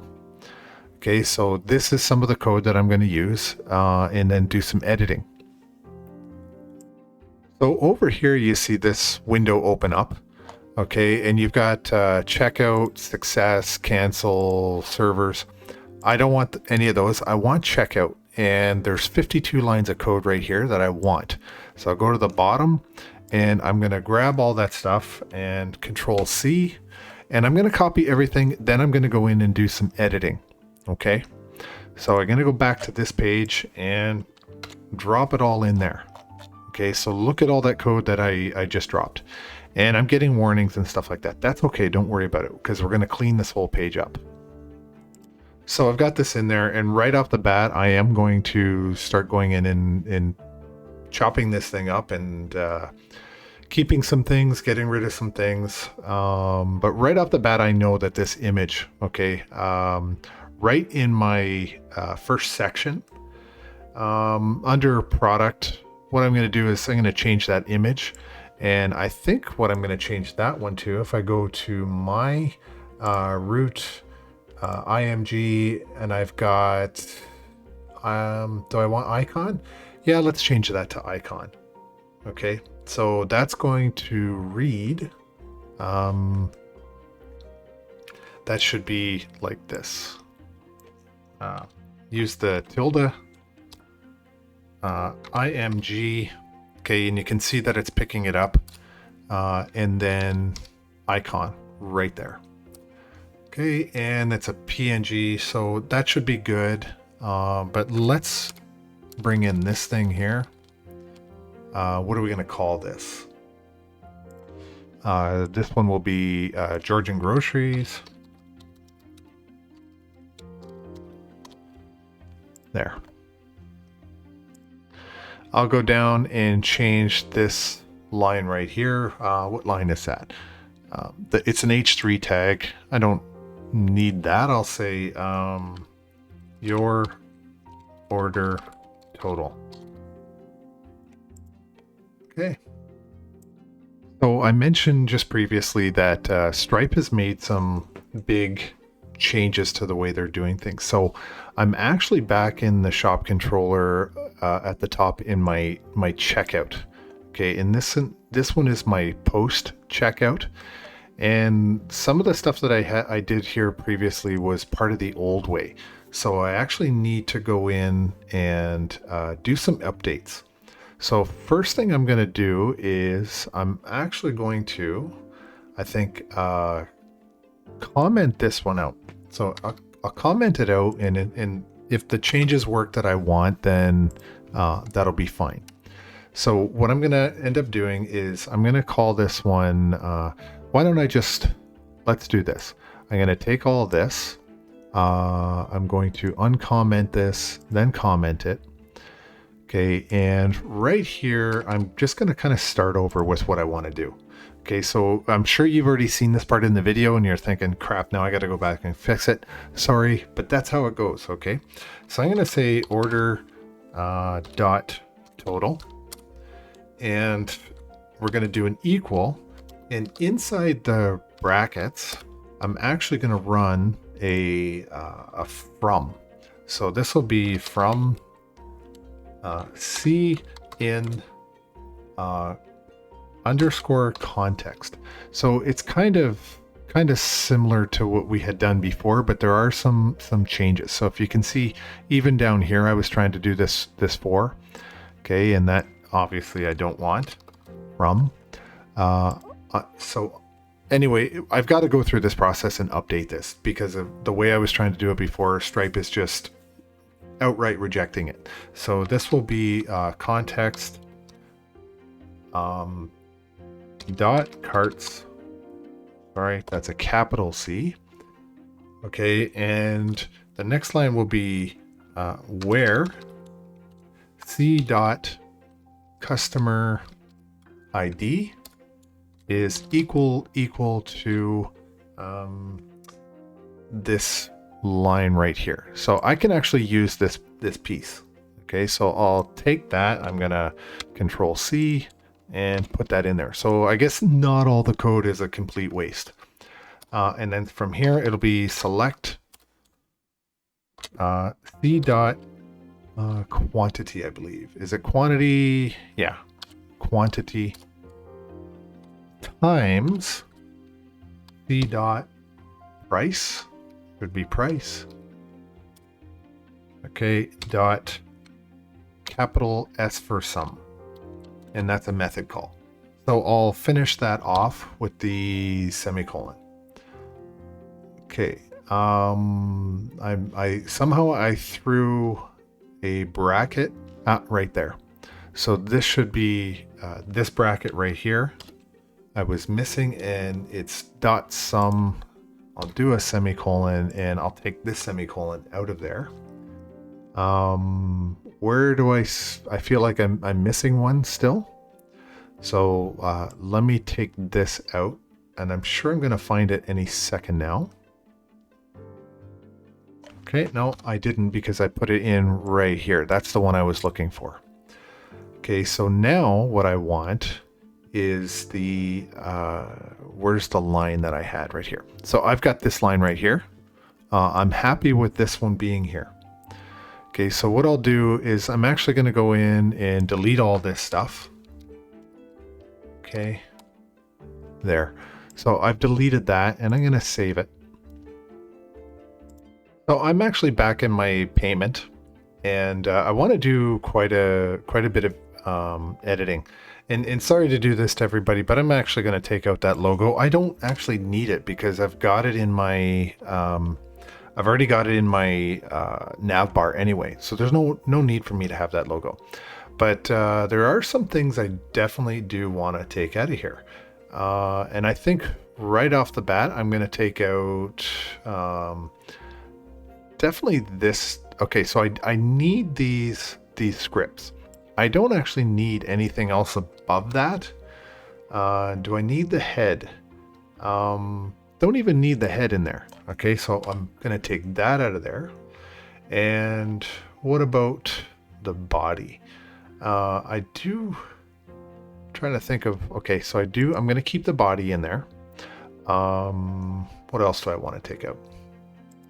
I'm actually definitely gonna take the body out of there, and I'll take the body tag with it. Okay, Control KD should format that. I'm going to update this this button because I'm not really too thrilled with the way that is. So this says button ID checkout button, and just between the bracket in the quotation, I'm going to do a class, and this will be BTN space BTN dash what do I want? Button again. Primary is the one I want. So primary. Okay, and I'm going to change this message from checkout to say continue to payment. Okay, and I'm going to put 2 chevrons in there, and I'll leave the closing button tag. So I'm going to save that. So I am going to leave all of this script here, everything in there. This is all the stuff that comes from Stripe themselves. So I am going to leave that in there. And I took out that closing head tag down at the bottom. So I have 2 things that I need to deal with on here. Okay, one is the total. Okay, right now it's just hard coded. And then the other thing is going to be this Stripe key. Okay, so this, don't forget, is the test key as well. So what I'm going to do is similar to something we've done before. I hope I didn't edit it out, but I'm going to basically just put in my format. So it's going to be the @string.format, and this is how we do the currency. And then comma, it's going to be a viewbag.total. Okay, so I'm going to save that. Okay, and that's going to pick up our running total from our actual cart. So then the other thing I want to do is down here on this line 19, I already have, so if I go to my, let's see, apps.json, okay, I've already got my 2 keys in here. So I'm going to actually copy this publishable key, copy, and I'll go back to here, and you can see where it's saying it's got this whole big long key in there. Now, keep in mind that came from the Stripe page. But what I can do instead is I can actually reference that with a viewbag, viewbag dot publishable key. Okay, so I've got it somehow, I don't know how, but I have it in there twice. Doesn't matter, and my quotation marks are fine. Okay, and I got this exception here. I'll just kill that and see what happens in a second.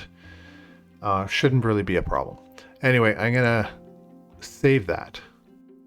So what I've done is I've actually gone through and I've made another purchase. I'm logged in under customer. I've gone through the whole cycle again. Okay, and I just kind of saved you the trouble of watching me do all that. All I did is basically bought another bag of chips. Go figure. I've got up to $85.68 worth of junk food. And then I just cycled through, and you can see that I got to my payment URL. Okay, so you can see that it's got your order total. You've got, it does the sum of the total, and then it's got this continue to payment. Okay, so one thing I do want to do though, is I actually want to go back into my code, and right after my cart, there's something I want to do, because what you haven't seen, that's not going to really go to my payment. If I hit this cart, let's see what happens. Should throw an error, I don't know. Doesn't matter. What I'm going to do is go back, and you can see that I keep getting this thing. So if I want to do a delete, I can't do a delete because I can't delete the items yet.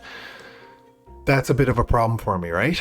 So if I want to do checkout and I fill in all this stuff, do payment, this is what I was talking about before. But there's too many items on here that maybe I want to go ahead and delete. So what I will do is now go into my code, and right after cart, right after this method, what I'm going to do is actually do, and it's before checkout. So what I want to do is, where is it? I want to do remove from cart. Okay, so this is going to be get, and then it'll be shop, then remove from cart. Okay, this is going to be an important thing that we have to do. So this will be public. This is just going to be, your normal header for this. So IA action result, and we're going to say remove. Does it have it in here? RE remove? No, it's not in there because we're actually the ones that are writing it. Remove from cart. Okay, and we'll make that a method call. And in here, what I want to do this by is my int ID. Okay, so we have the ID set up for each of the products, and that's how we're going to reference it. It's going to be through a remove an int ID. So the first thing, do I want to? Yeah, let's do the redirect to updated cart. So I'll do the comment. So redirect to updated cart. Okay, and what that's going to just be is a return redirect. Okay, redirect to action, and there it is. And we're going to get it to go to our cart. Okay, and I'll do the semicolon right there. Next thing I'm going to do, I'll go back up here. I'll put in a comment of what the next step is that I want to do.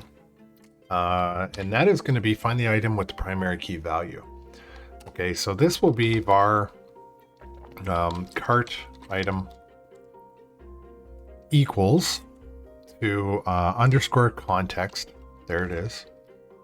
Context dot carts dot find.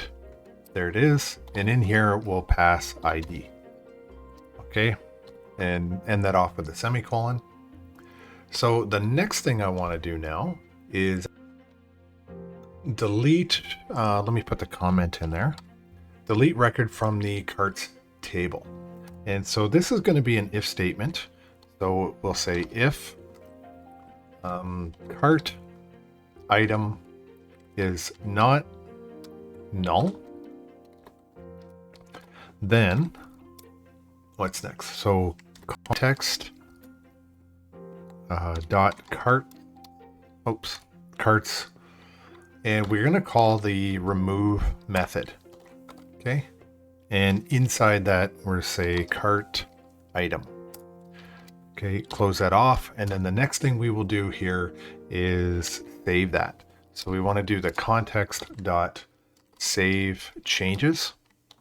Oops. Okay, context dot save changes, and close that off. What else do I need to do in that? And I've already done the redirect. Okay, so let me go ahead and save that, and I'm going to try and test that out. So I'll refresh that just in case. Okay, let's see if I can get rid of this milk. Okay, so I got rid of the milk. I'll get rid of the socks. I'm going to get rid of the tilapia. Get rid of some of the chips and some of the pop. And now I still have $27. So if I hit the checkout and I fill all this in, okay, because it's assuming I'm checking out for the very first time. So I go to payment and you can see that it was $27. So that actually worked out better than I was expecting, given all the new challenges I've been having today with Stripe and other things. So that meshed together seamlessly. I'm very happy about that.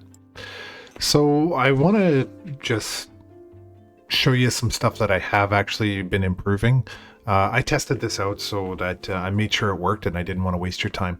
But if you look up in my nav bar, previously I had nothing here for my cart. So if I go to shop here and then I go to my actual shopping cart, what you see is this little icon here. Okay, and all of this was actually made possible inside our layouts. Okay, so it's going to be where I did it was right after shop here. Okay, so if I go to my site, I've got shop here, and in the nav bar right after that, what it is this. Now, before I get to that, what I want to do is show you that I have these two Google font lines. Okay, so there's this one here. It's called googleapis.com. So it's fonts.googleapis.com, CSS, family, blah, blah, blah. Anyway, I'll put that in my GitHub for this anyway. But you need those two references. Now, especially this one here, it says material plus icons. Okay, so that one's got to go in there. And I didn't actually add an icon inside of my, any of my www root. Didn't add anything in there. What I did do though down the very bottom at some point is I did add this sortable. Don't worry about that for now, just so you know that it's actually in there. Now, when I go back up to this particular code for my shopping cart, all I'm doing is this class nav item, the class nav link text dark, ASP controller equals shop. Okay, that's my shop controller, and then my ASP action is cart. Okay, then I'm doing a span, And this is where that little icon comes into place right now. So it's a span class equals material icon and then a line to the top. And this word here, shopping cart, this is how it identifies that little shopping cart. So if I change that, I'm going to get something different. So I close the span, and then I've got this little at symbol with the if. Okay, so it's context.session.getInt32. Now you need to be able to see this 32 at the very top of your screen. You need to add this at using Microsoft.ASP.NET Core.HTTP. Okay, if you don't have that at the top, you're going to get this error right here. So we're going to have item count is not equal to 0, and then if so, put in this line here. So it's just a class badge secondary, and then at context.session.getInt32 item count, and end off your span. Okay, and then my closing tags, and that's just my list. Okay, so that's really quickly how I got that. Now I'm expecting that if I have something in the cart, so let's try and add something else. What do I want to add? All right, you convinced me. Let's go get some more chips. I don't know if that's actually going to update or not. It'd be really cool if it did. It doesn't look like it is updating, and I think that has something to do with the fact that I've used this theme in here. Not a big deal. The important thing is that I'm actually showing the shopping cart. So I'm up to $35 worth of junk food. So if I check out, put in all my info, do payment, I'm back again to $35, and I'm in my payment right here. Okay, so that's where we are. We still got some work to do on that payment method, on the next payment method. Okay, so let's go back into, I don't need to go to this one yet. I need to be in this one. Okay, so right after this first payment, now we have to go in and do the next overloaded version of payment. Okay, so there is something I want to show you on here, and it's the difference between the two keys that we're getting from Stripe. So if I go onto this and I click on View Page Source, and I go all the way down to here, you can see on this line 87 that our Stripe PK test is that number. That's the public view of that publishable key. Okay, but understand that we're not going to publish, you're not going to be able to see the secret key. Okay, so this is what we talked about earlier when we talked about, public versus private keys. I can see this in the elements, but I cannot see the secret key. Okay, so I wanted to make sure that that was clear. So remember the changes that we made previously, like this, a lot of this HTML formatting was all just stuff that we took from the Stripe website. So we took all this stuff in here and we started to do a lot of editing in the past. So what I want to do is actually go to that now. So I'm in my payment.cshtml. Remember we put the formatting in here. Then we went down, and where was it that we changed our Stripe? Sorry, I've slid over. We've changed this line here, this var stripe. Okay, we use the view bag to look at that publishable key, but there's one more thing in here that now I want to go in and actually change, and that is this fetch line right here. And what I want the fetch line to actually say, it's instead of that create session, I want it to say shop. Okay, and then / process payment. Okay, and that's what I want that one to say. And save that. So by doing that, and you'll see it later on, that's the actual code that's going to run the process for the actual payment. Okay, so let's continue on. Okay, so we are back in the payment CSHTML, and what we're trying to do is fetch this thing. So ultimately what I'm saying is, okay, once I click this button, I'm probably going to get an error. I totally anticipate an error. It's going to do nothing. I don't know. But the issue is I'm not actually going anywhere, because when you look back in the code, I'm saying at this point shop and then process payment. The thing is, this process payment doesn't actually exist. So I'm going to copy that, go back to my shop controller, and now underneath my payment, what I want to do is start building that out. And this is going to be post, and it will be shop, shop, and then process payment. Okay, and we're going to definitely do authorize, okay, for one, and then the other is going to be it's a post, so it's going to be http http it should be post right there, http post, and then it will be public IA action result, and of course it's going to be called process payment. Okay, and then down here. Okay, so that's what that's going to be right now. That's the start of this. For the moment, I need to put a placeholder in there. So I got this. It says code will go here to create and submit Stripe payment charge. So to continue working on this, what we're going to do is actually go out to Stripe here. Okay, and remember we went from checkout before, but now we want to actually go to services. Okay, and if you want to remember how I did that last time, it was html.net, and then instead of checkout, we're going to go to services here.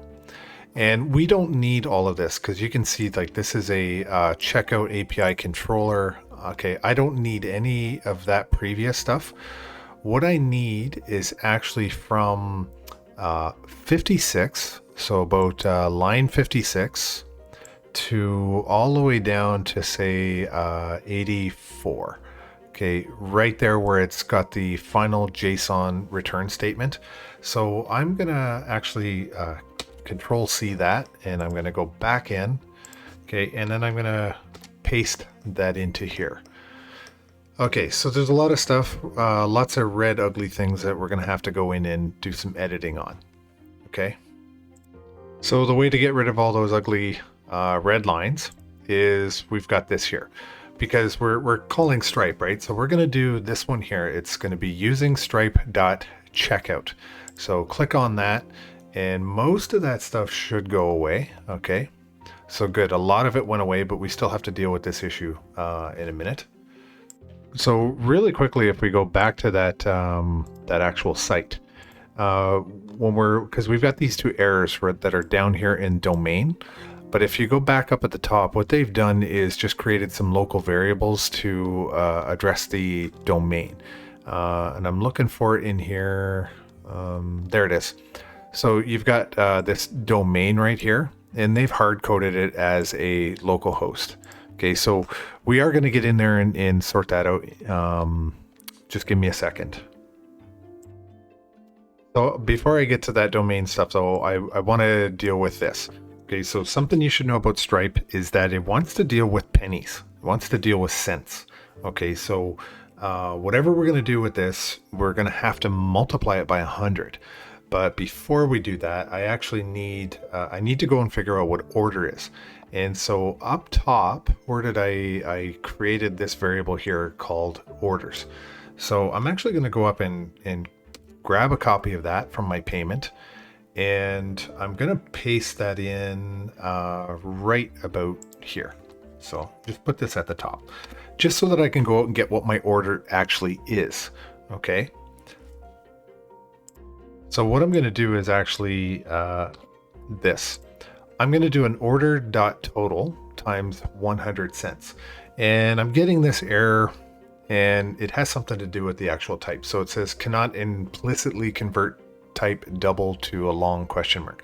So the way to get around that is actually just to do this, long and a question mark. Okay, and that'll clear that error. And clearly we don't want USD, we want CAD. Okay, I'm gonna save that. And down here, the one thing I want to do is I want to change the name. So this is going to be Georgian Groceries. Actually, let's add Georgian Groceries purchase. Okay. So I'm going to leave my quantity 1. Okay, not going to touch that. But now I'm going to get into this this domain issue. And that, you know, remember that's kind of a placeholder variable for that domain. But what we want to deal with is the fact that I could either host this locally or I can host it on Azure or something like that. So what I'm going to do is I'm going to actually take this whole line, take that whole line there and paste that in there. And so what that's going to be is our HTTPS // and then this is going to be request.host. Okay, so this is how it's going to distinguish between either Azure or your local host. So that's going to be a dynamic thing. Now this one here, the cancel URL, is actually going to be this here. Okay, this is going to be very similar. We've got our request.host, but in this case now it's going to be forward shop and then / cart. Okay. And am I missing anything there? I don't think I am, since my semicolon is there. Okay. So just to go back up to this line 215, if we're successful with this, what it'll do is it'll go to shop and then this save order. Okay, and then again, if it's not successful, it's shop and it'll redirect back to cart. Okay, so we've got 2 things that we have to do in here. Well, actually, one more thing in here that's really important. Okay, and I'll give you a hint. It's something that Stripe actually needs, and we haven't actually told it. Okay, and I'll give you the biggest hint. It's hidden. Nobody sees it. Okay, and the other issue that I want to point out is that we actually don't have this save order method yet. Okay, but there's something in here that we're actually going to have to go and get. Okay, and it's going to be right here. So I'm going to put a note in here. It says, get the Stripe secret key from the configuration and pass it before we can create a new checkout session. So if I do that, what that's going to actually look like is, I'll just go get it. Okay, it's this Stripe configuration dot API key. Okay, in this I configuration dot get section Stripe and now secret key. So if you look it up here, what's going on, and I think I'm going to take this, copy that, and repurpose that, and get rid of the error. I've got a spelling mistake in there somewhere, and I don't really care as long as they match. That's the important thing. So just like we did up here, we got our publishable key. We now need to actually give it the secret key as well. Okay. Okay. So this is going to be the big moment of truth. I'm going to get rid of some of these things in here. Hopefully it'll allow me because it's just doing an update. So I got rid of 1 bag of chips. What's my total amount? Okay, I'm gonna get keep shopping. Do I have anything? Okay, I'll get another thing of pop. So I'm at $34. Remember that, $34. So I'm gonna check out, put in all that tombstone info, and then go to payment. And we're at $34. Okay, and we're at the payment there. So let's see what happens now. So continue to payment. And let's hope that this actually does something. Okay, so this is a great sign, everybody. Notice here I've got Georgian Groceries purchase. Really important, right in the center of the screen, I've got test mode. Okay, that's a really encouraging thing, because the reason I'm happy about test mode is because I'm not using real credit card information. Okay, so if I put in my email, let me just go with this one. This is my Google one. And then credit card information. This should be 42424242 16 times, or whenever it tells me to stop. And today is 11, we'll say 25. The next one we're just going to say is 123. John Smith. Sorry for all you John Smiths out there. John Smith, Canada, whatever. So I'm going to hit the pay, see what happens. Okay, it's processing. I get the green check mark, but you notice here I got this local host page can't be found. It's save order. Now remember what I said earlier. We haven't made the save order yet. Okay, we still have to do that. Now let's go out of here, and I want to actually go into, not here, into my actual dashboard. And let's see if it actually updated in there. Hopefully it did. Okay, do I refresh this? It's been a while since I logged in, so it's probably going to kick me out. Okay, there it is. Notice right here inside my payments, I've got $34 that succeeded. That's the description number. Here's the customer email. That's me. And send a receipt, refund payment, all that kind of stuff. Okay, so so far so good. I'm really, really happy that this is actually going on, but we're not done yet. So if I actually go in there and I click on the actual payment, you can see a lot of information about it. Okay, so there's the payment, the customer, the date, the payment method. And by the way, this 4242 is a test for the Visa card. There is actually somewhere in the documentation about using different cards. So for example, MasterCard would have a different number than 42. I don't know what the other ones are, but somewhere inside the payment or the Stripe documentation, you can find those credit cards. If you look down here, you see the customer's name, John Smith. Georgian Groceries purchase is what the item was, one quantity, $34. And then you see down here, this is the fee. Okay, Stripe processing fee cost $1.49. So the net was $32.51. The status is succeed, description, all that stuff. And then down here, you got even more information. What's the origin? That's kind of interesting to me because it says King City. You know, I'm living a little bit further away than King City, but who cares? So pretty good. Down here, you got some metadata too, which is interesting. It's not populated, but it's interesting that it's in there. And you got connections, latest charge, all this different stuff down here. Okay, and then sort of a record or events log of everything that's happening in here. Okay, and then your event data. So there's a lot of detail inside that. And the next step now is to go and tackle this save order method. Okay, so where am I going to put this one? Right after that, yeah. Okay, so I'm going to put that in there. Okay, and this will be an authorize. Got to make sure we got this under the authorize and put these in there. So we've got a lot of steps that we're going to have to follow, unfortunately, so it could take a bit of time. Let's see, where do I want to start with this? Okay, so definitely the first thing I want to do again is, something that we've been doing in the past already anyway, okay, is get the order from the session variable. Okay, just like we did last time. Okay, we're going to do a copy. A lot of this code for you guys, I'm just going to copy and paste it right in, okay, because some of it's repetitive.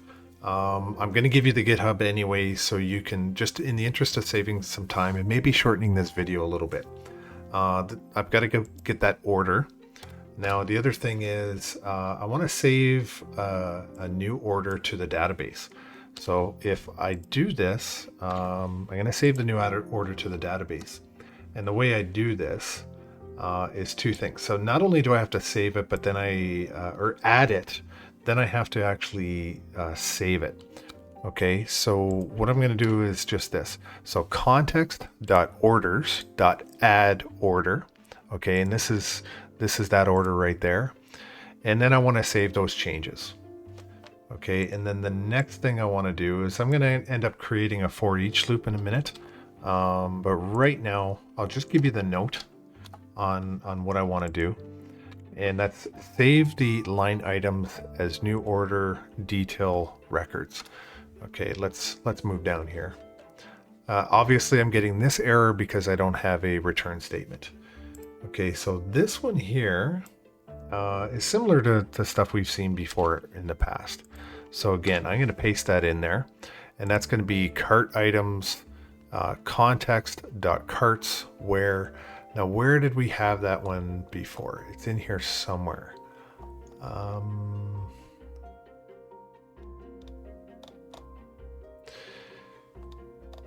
Maybe I've done it before. I don't know. Very similar to this line right here, if it's not identical. Yeah, it's this line here with the exception of we've got this this get string now in the bottom. Okay, so it's very similar, but it's a little bit different too. So I've got this get string at the end. So carts where C with our lambda, customer ID equals the HTTP context dot session dot get string and its customer ID. Okay, so this is now where we get into the for loop or for each. Okay, and it's going to be yeah, it's a little bit nested here. Okay, I'm going to just paste in the entire code block.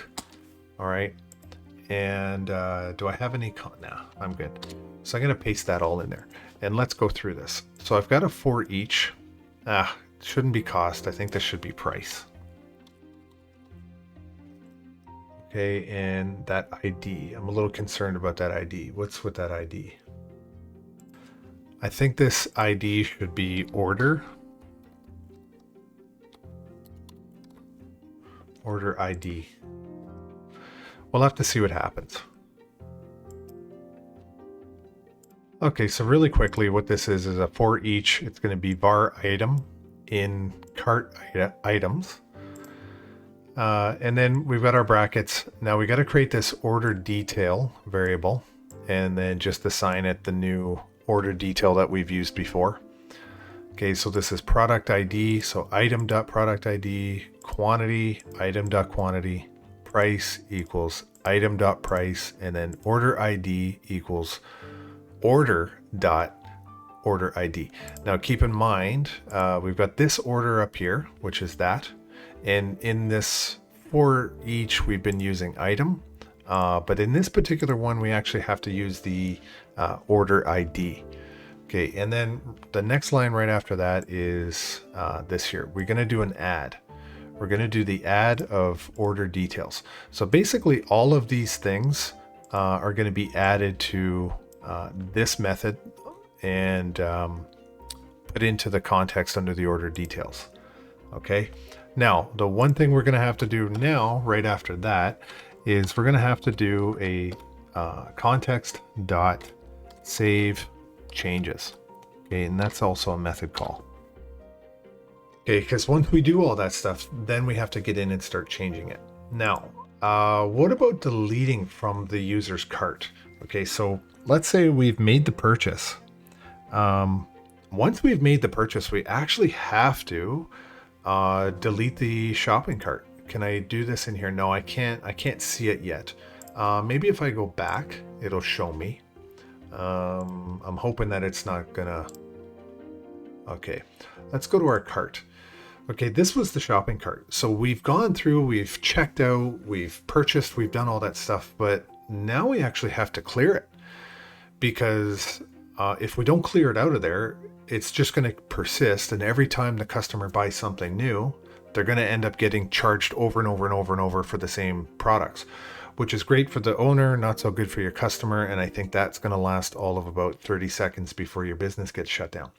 Anyway, let's go in and address this piece, okay?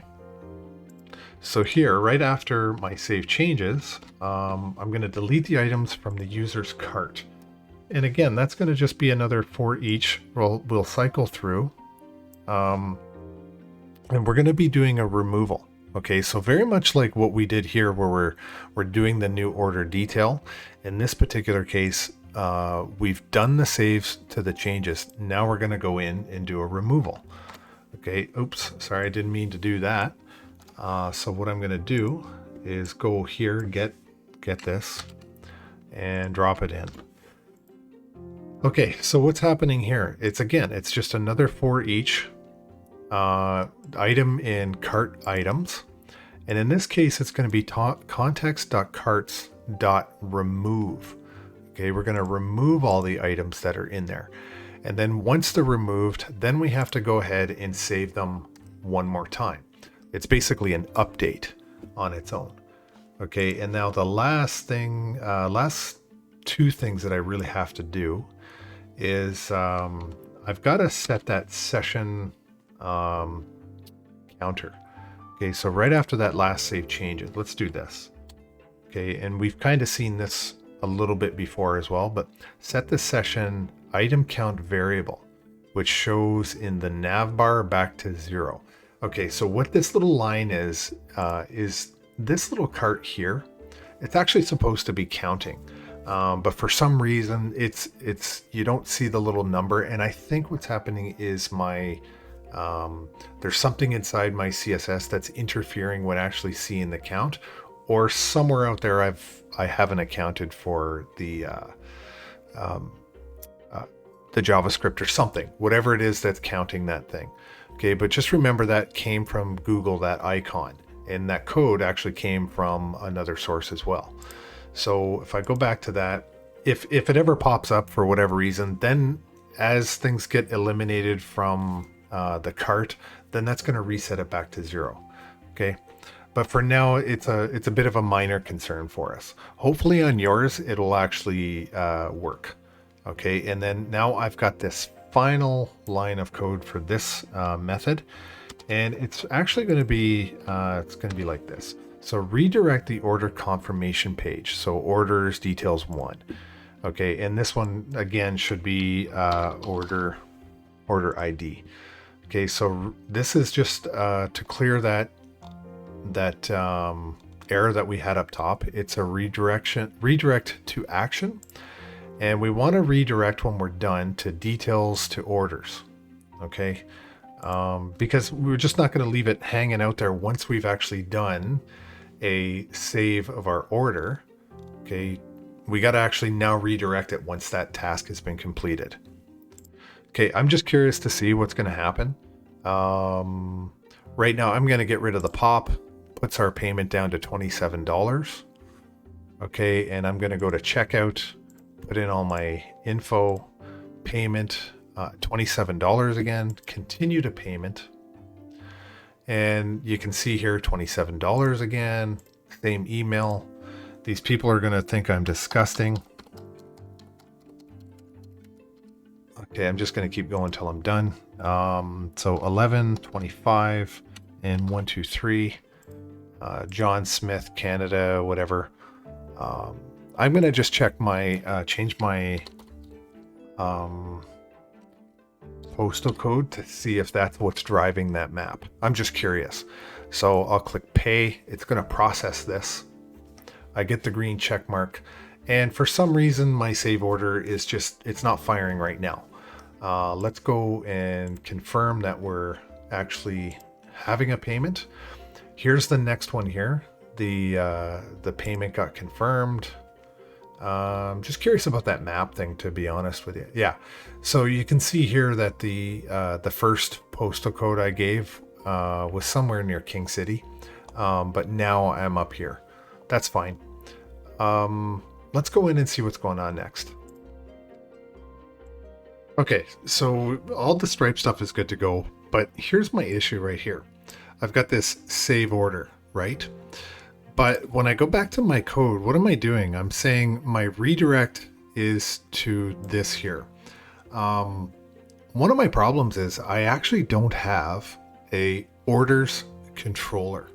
Okay, so what I'm going to do is go into controllers, and I'm going to right click, and I'm going to say add controller, and I'm going to do this MVC controller with views using entity framework. And in this case, I'm actually going to call it order. Order. Okay. And the model that I want to use, What's the model class? Yeah, it's this one here. So I'm typing in order. I could have did the drop down or just typed in order. And okay, so I'm good for my DB context class. I think everything else is going to be just fine. I want that layout. I'm good. Let me just check. So I'm just going to hit the add button. Let Visual Studio create the order controller. Okay, that'll take a second or two. Okay, so here is the orders controller. Okay, and when I go to my views, okay, down here, I've got orders. Okay, and now if I click on details, okay, you're seeing a lot of the details based on the original model that we created. So this is what it looks like, my details. Now, if I go back out and let's go to here, not that, not that. Maybe what I'll do is I'll just do it this way. So orders slash details. Let's see what happens here. Okay, so it's complaining because do a reload. Not a problem. We've got a couple of things I can check. Actually, what I need to do is actually go in. Let's go and buy something.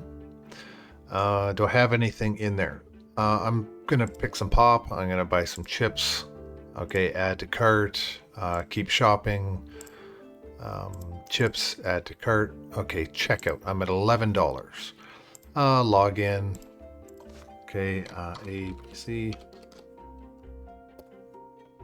Okay, do all this. Payment, $11. Continue to payment. Takes me to Stripe at $11. Go to here. 42424242 until it says stop.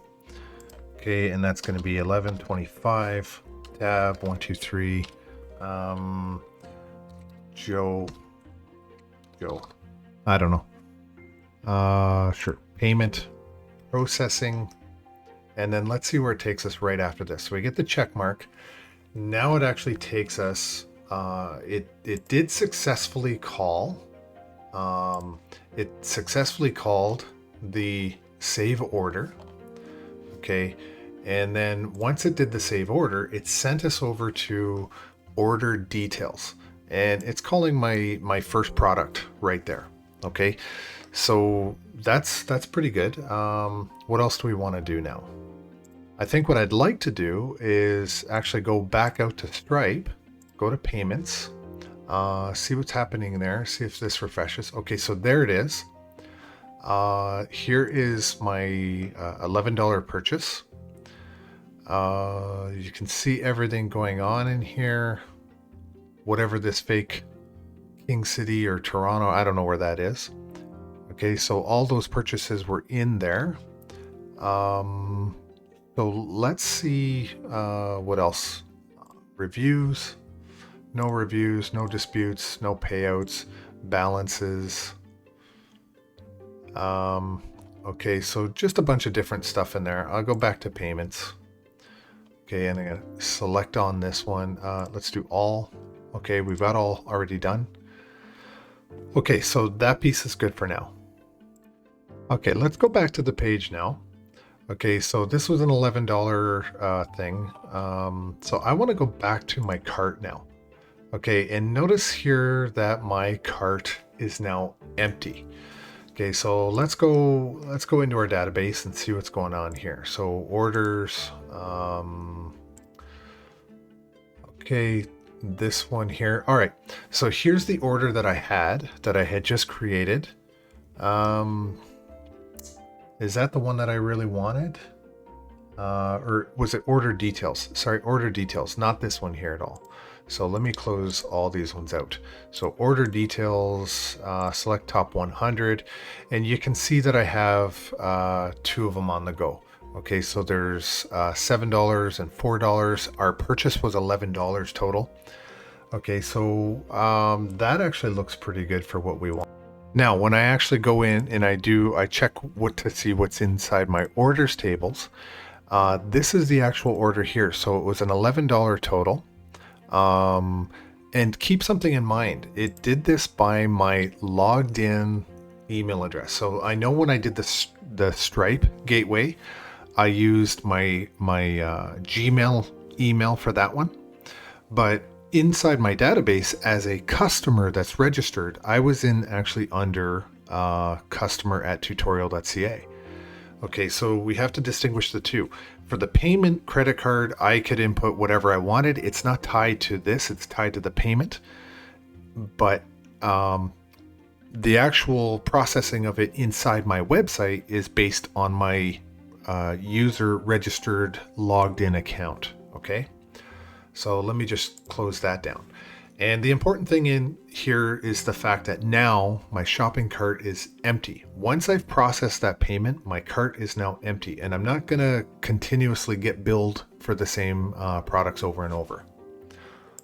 Okay, so I'm back in the details.cshtml, and there's a whole bunch of fixes in here that I think I really would like to go in and change. Okay, so let's start at the very top.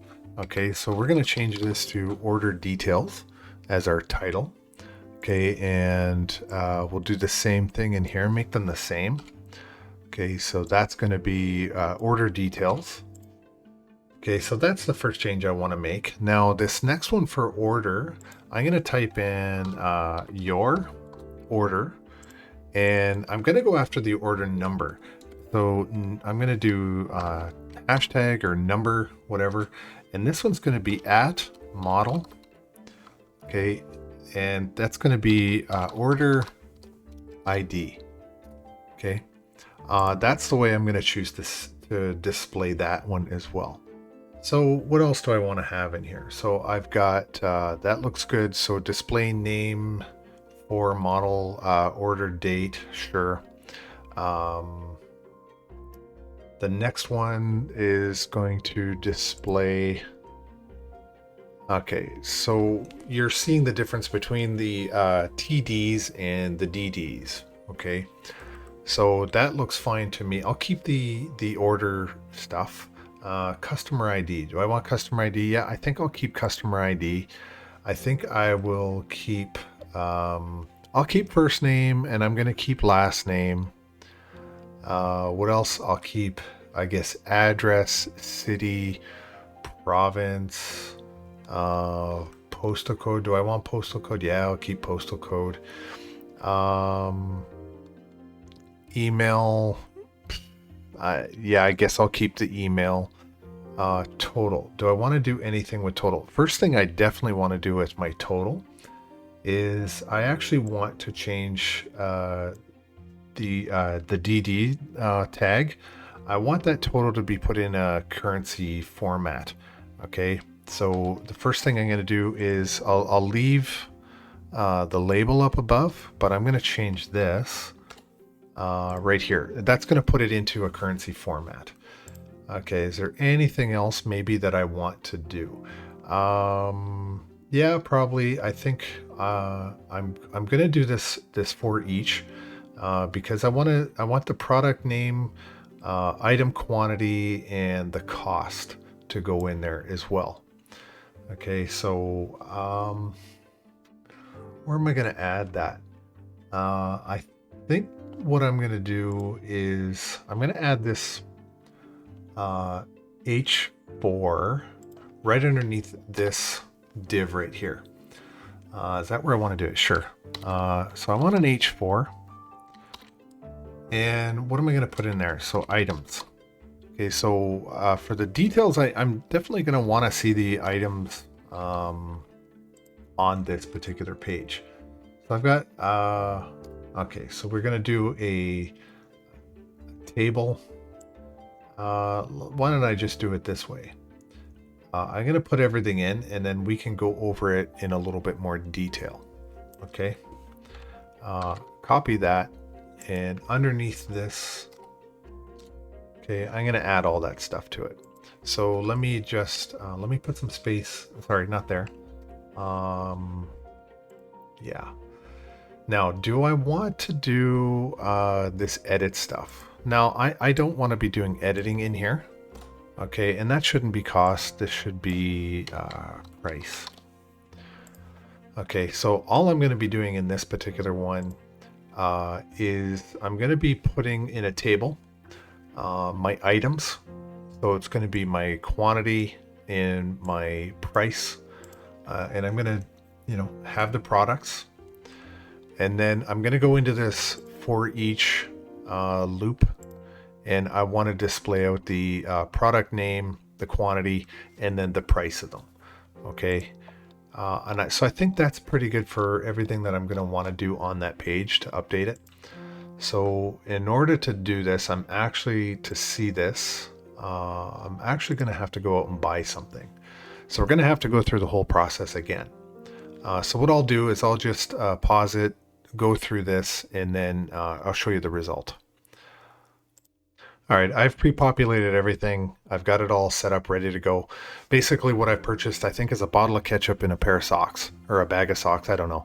And it comes out to $24.23. I'm gonna select this item here. It's gonna process my order.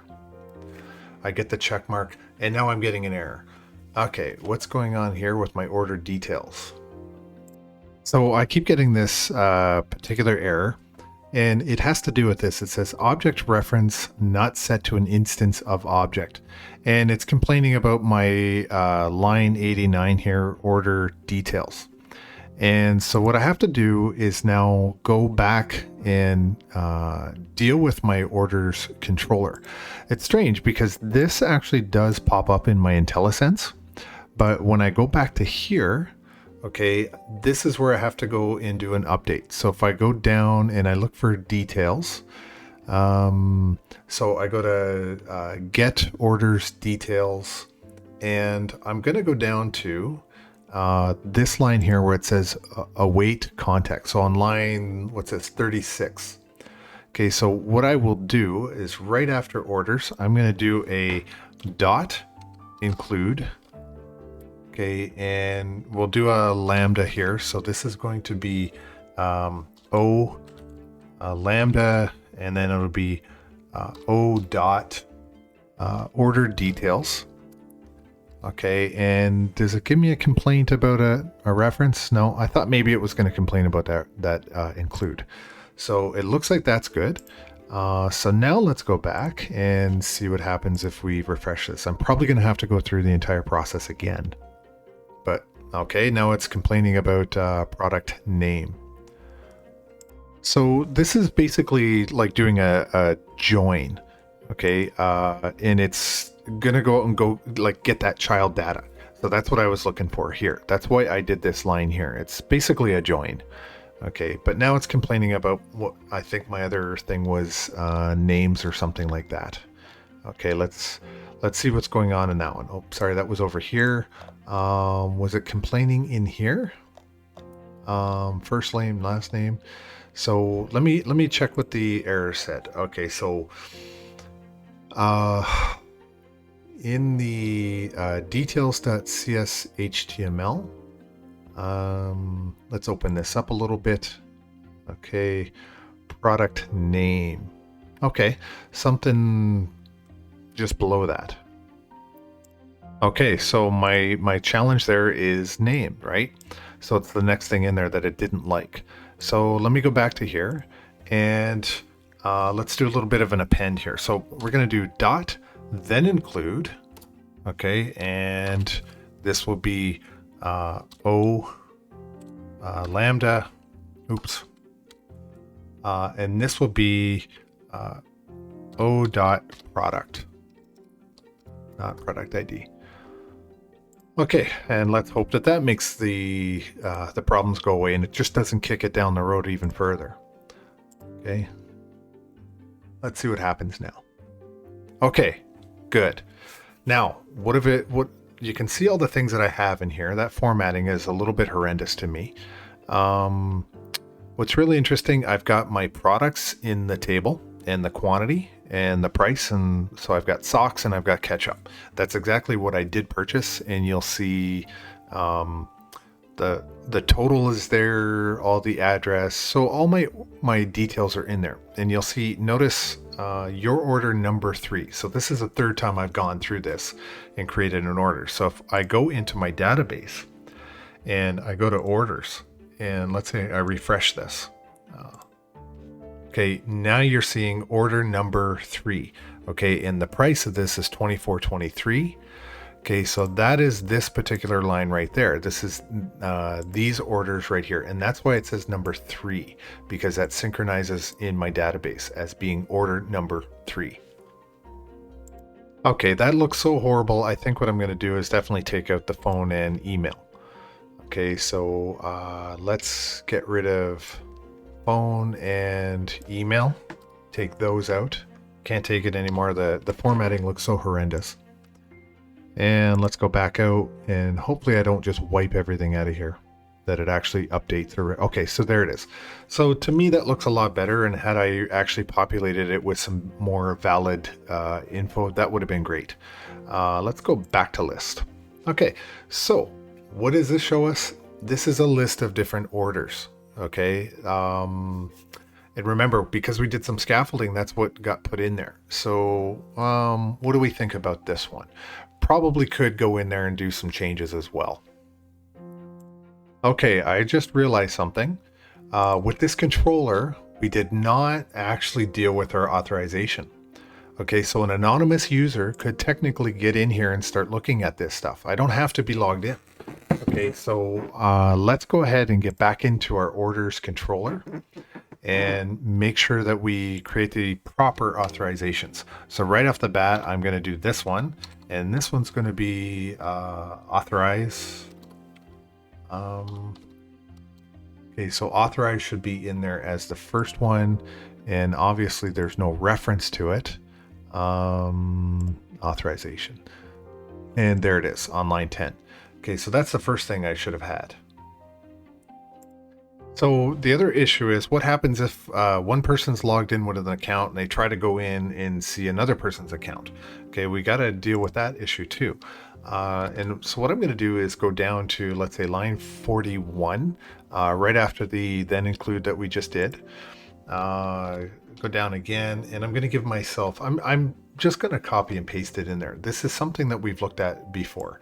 Okay, so I'm going to put this in right here, and we'll go through it. So if the current customer does not own this order, okay, so I got this particular scenario. So if the user, or we're going to say if not user, is enroll administrator, that's the first part. The second if statement is order.customer ID is not equal to the user identity name, so aka the email account.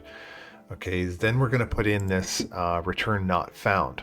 Okay, so let me save that, because there's another 1 or 2 changes I want to make in here as well. Maybe. Yeah, and here it is in the orders. Okay, so I'm going to check for that is in role as an administrator as well for the orders. Before I do that, let's make one little change to this. This is all stuff we've done in the past as well. So order by, I was hoping the IntelliSense would get it, descending. Okay, and let's see what happens. Does it pick it up in here if I do it this way? Let me add the space. Order by. No, it doesn't. I was hoping that it was going to pick it up in the IntelliSense. Order by send. Okay, order by descending. That's going to be O lambda. And how do I want to do this? O dot order ID.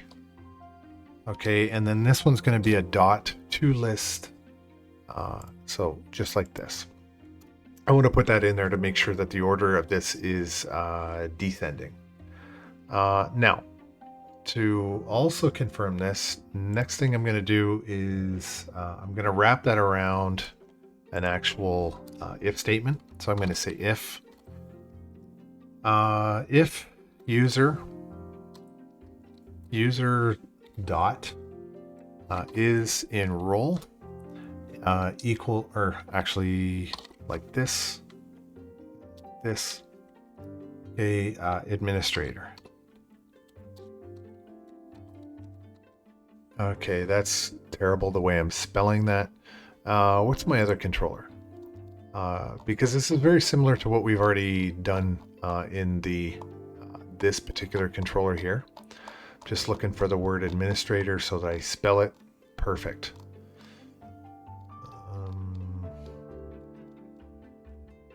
Maybe I didn't put it in this particular controller. Maybe it's actually in my home controller. No, not my home. Is it in my product? Yeah, there it is. Okay, so I want this word right here, administrator. Copy. So I think even further down it might be in here. We've done it somewhere, somehow. Okay, but we'll figure it out. So I want this word to say administrator, V, same exact spelling. Wonder why my index is complaining. I think it's probably just because I've thrown a probably a bracket somewhere. Okay, and here. Okay, that's what it was. And so what I'm going to do is return this up into the line above. Okay, and then I'm going to hit this with an else. Okay, enter. And what else do I want to do? So here's you know, it's if or else. Okay, so this one's very similar with a couple of differences, and I'll just pop it in there. Okay, and we'll go through it. So if you're not an administrator role, you're something else. You're either a customer or basically you're a customer. What I'm saying is do the view, wait context order, where, okay, and then we're going to say customer ID. So user.identity name is basically saying the same thing as you're converting, I think, the GUID over to an email address. That's all we're doing. And this is saying order by descending, and very similar to what we have in the line above. Okay, but the difference being that you have to be in either an administrator or you have to be a customer, okay, to see this. Okay, the one thing I want to do before I finish this, I want to go in and clean some of this stuff up here. Okay, so for sure I want to get rid of stuff like edit, details, delete. Do I even want any of that stuff on there? I'm not sure. Phone number and email, change this heading here, get rid of the create new, I think. There's a lot of stuff in here I just don't need. So if I go actually into the index page, I hate when I see views that say index. So I'm going to change this to order history. Okay, and we'll change that in our H1 tag as well, because that's just really ugly. Do I need the create? No, I don't need. I shouldn't be creating anything. That's what the whole point of everything else is. In this table, I think we're going to do table dash striped. And not to be confused with the other thing. And this is going to be table dash hover. Okay. I don't want order date. No, I do actually. I do want order date. Do I have order number? I don't seem to have order number on there. So when I go to this, I'm not actually seeing the order number on there. That's okay. Maybe it's just not in my model. Whatever. I can live with it. So what are the things that I want to have?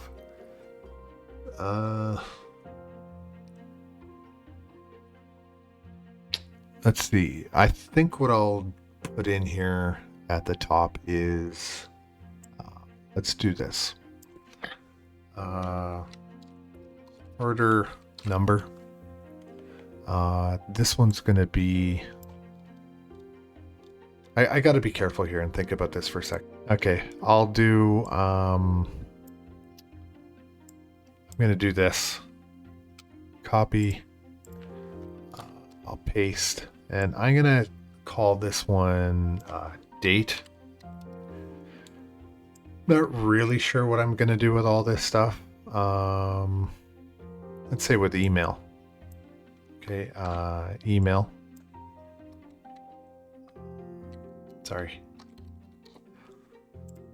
What else do I want? Okay, definitely I don't want to have edit in here. Absolutely not. And I don't want to have delete in there, and I'll take out this pipe. Anything else in there? Okay, one thing I want to do, I want to change that total, the formatting in there. So this is going to convert to this. I'm going to take the phone number out of there. I don't want it or need it. Postal code, city address, all that kind of stuff. Sure, I guess so. Let's see up top. Do I need it up top? Did I take it out of there? Or did I take out phone? Okay, I don't need phone. All right, save that. Let's just go have a really quick look at what's going on in this page.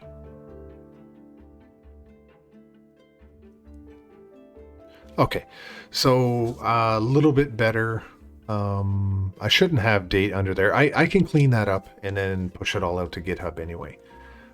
So yeah, let's see if I click on that, I get more details. Back to list, this detail, back to this list. So this seems to all be working. Okay. What do I? Yeah, order date. Maybe I'll just go back and fix that. Okay, it's not the first time I've done that. I actually did it in the bottom. I shouldn't have been doing that there. I should have been doing all this stuff in the header. The table header, so I'll clean that up. Okay, so I went back in and I cleaned all this stuff, and you see that it's actually in descending order. That's the order number, the date, customer ID, first, last, address, city, province, postal code, email, and total. The email there, I could probably go in here and change, but I just kind of went in here and mucked around with it a little bit. Not really too interested in changing that or worrying about it, to be honest with you. I don't even think I need it. In fact, should I just take it out altogether?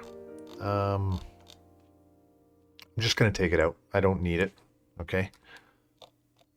I probably could leave it in there so that I can email the actual customer. So that's probably a good information to have, but this is the customer ID is the same as the email. So I guess I don't truly really need it. Okay, so if I save that and then I go back, I'll refresh that.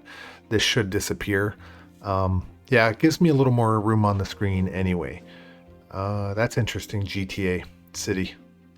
Okay. So, the GTA is actually, the reason that's filled out or populated as GTA is, who cares?